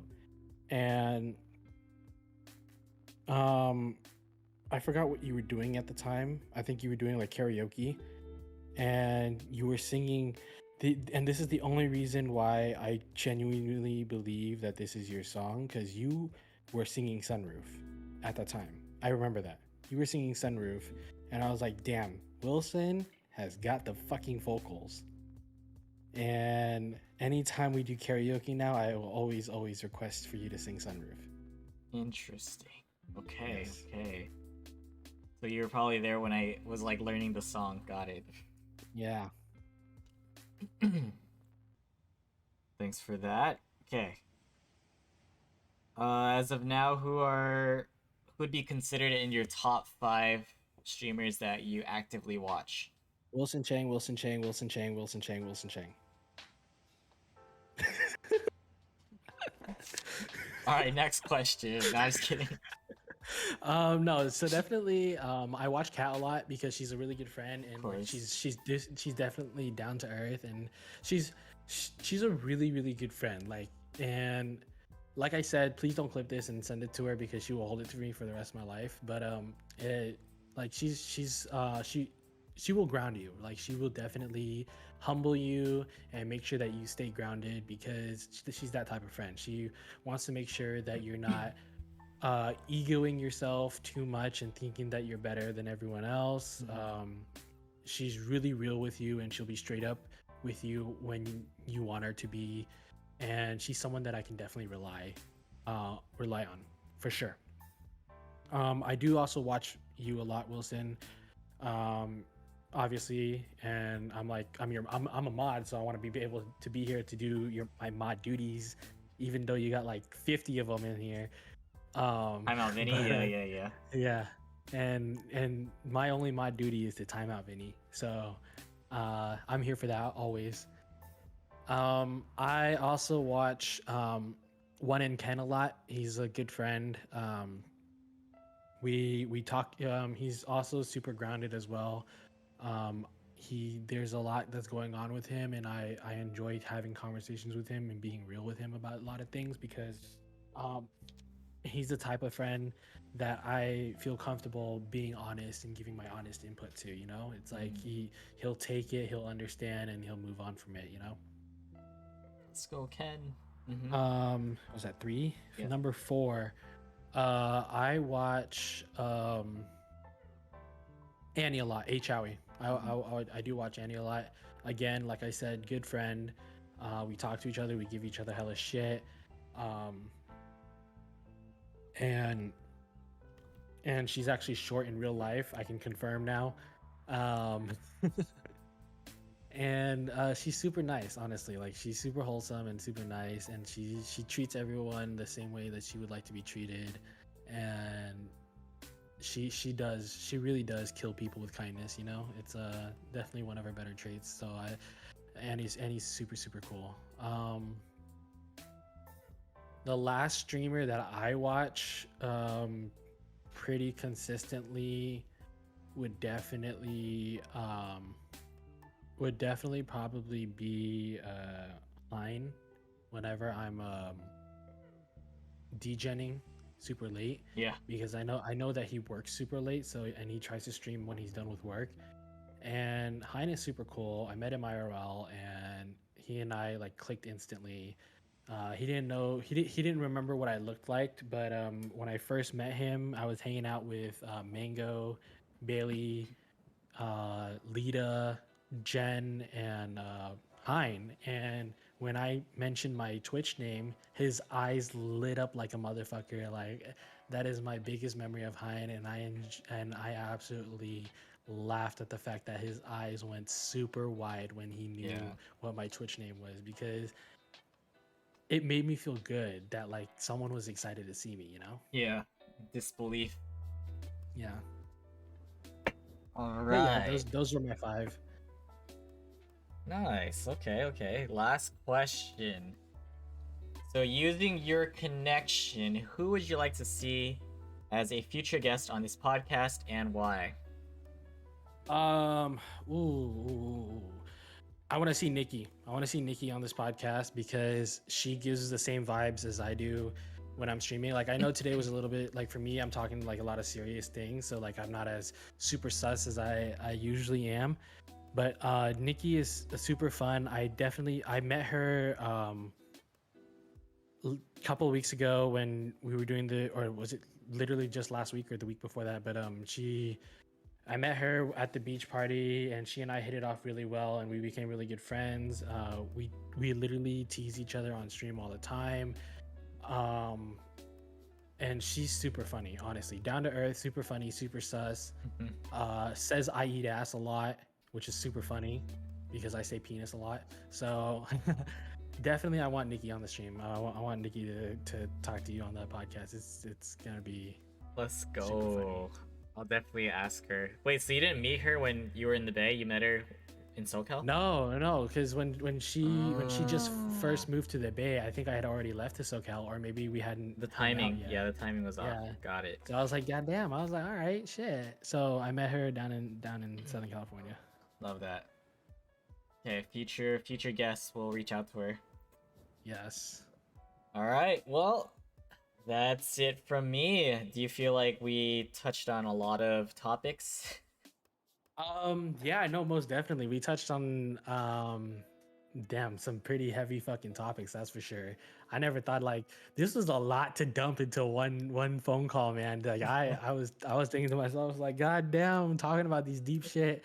Because I've never really talked about my life story to anyone like that before. Like this is definitely a first experience for me. Yeah. And um for sure it was pretty heavy. I almost wanted to cry at one point because I Mm-hmm. was like, damn, like this is my life. This is this is my life is literally a movie in of its Yeah. own. And I just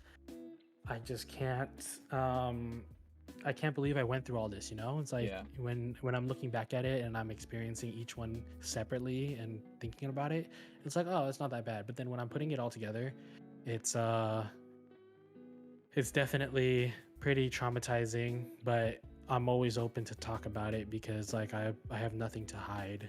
Mm-hmm. Um I'm a very open book, so anytime like you want to ask for advice, I can give you a life experience, I can be empathetic, all that stuff. So but yeah, no, we touched a lot of topics. Penis. But yeah. All right, for sure. What's the plan for the rest of the night? I don't know if Annie has space. I might join her Valorant customs. Hey, okay. But I have no idea yet because I was not planning on doing anything. Like today was my day off Mm-hmm. from work and everything, and I was just earlier before this, I went to go get dinner, and then I also before that I was like chilling up on my by the pool area of my place, Mm-hmm. and just laying there. I fucking took a nap, and I was so tired. So that was definitely different, but I'm enjoying it. I have work tomorrow, so Oh, okay, okay. On a Saturday, damn. honestly, I don't mind. Honestly, I really don't. Okay, let me I'll just close this out and I'll let you go do your thing, man. For sure, for sure. And with that being said, the timing, Siren, I see you. Thank you so much for the huge raid. Welcome in, Raiders. Closing out this podcast, and I'll get right to you guys. Thanks for the shadow, by the way. All right, folks. And this has been the Chang Gang Podcast episode 72 featuring Will, aka DrasticPurge. Will, thank you so much for being on this podcast. We're clocking in at about 3 hours and 30 minutes talking about your life, your personal experiences. Do you have any last few words for everyone that will be watching on YouTube and that have been here this entire time live? I only have one word for everyone. Penis. JK, no, pen 15 though, for sure. All right, guys. Remember, you guys could catch Will. He is a fellow streamer, exclamation guest, or twitch.tv/DrasticPurge. Again, seriously, thank you so much for being open and for even considering to be on this podcast. Really learned a lot about you. I know we'll keep in touch. Just take it easy. Yeah, no, I appreciate you for inviting me out. Definitely want to do this again another time. So thanks, Wilson, dude. Famous man. I'm on a famous man stream, and yeah, no, you're great, Wilson. Honestly, like I appreciate everything that you do, and all that you do for the Twitch community and bringing everyone together. So honestly, don't stop, Wilson. You're going places. Thank you, man. It means a lot. Much love as always. Alright, guys.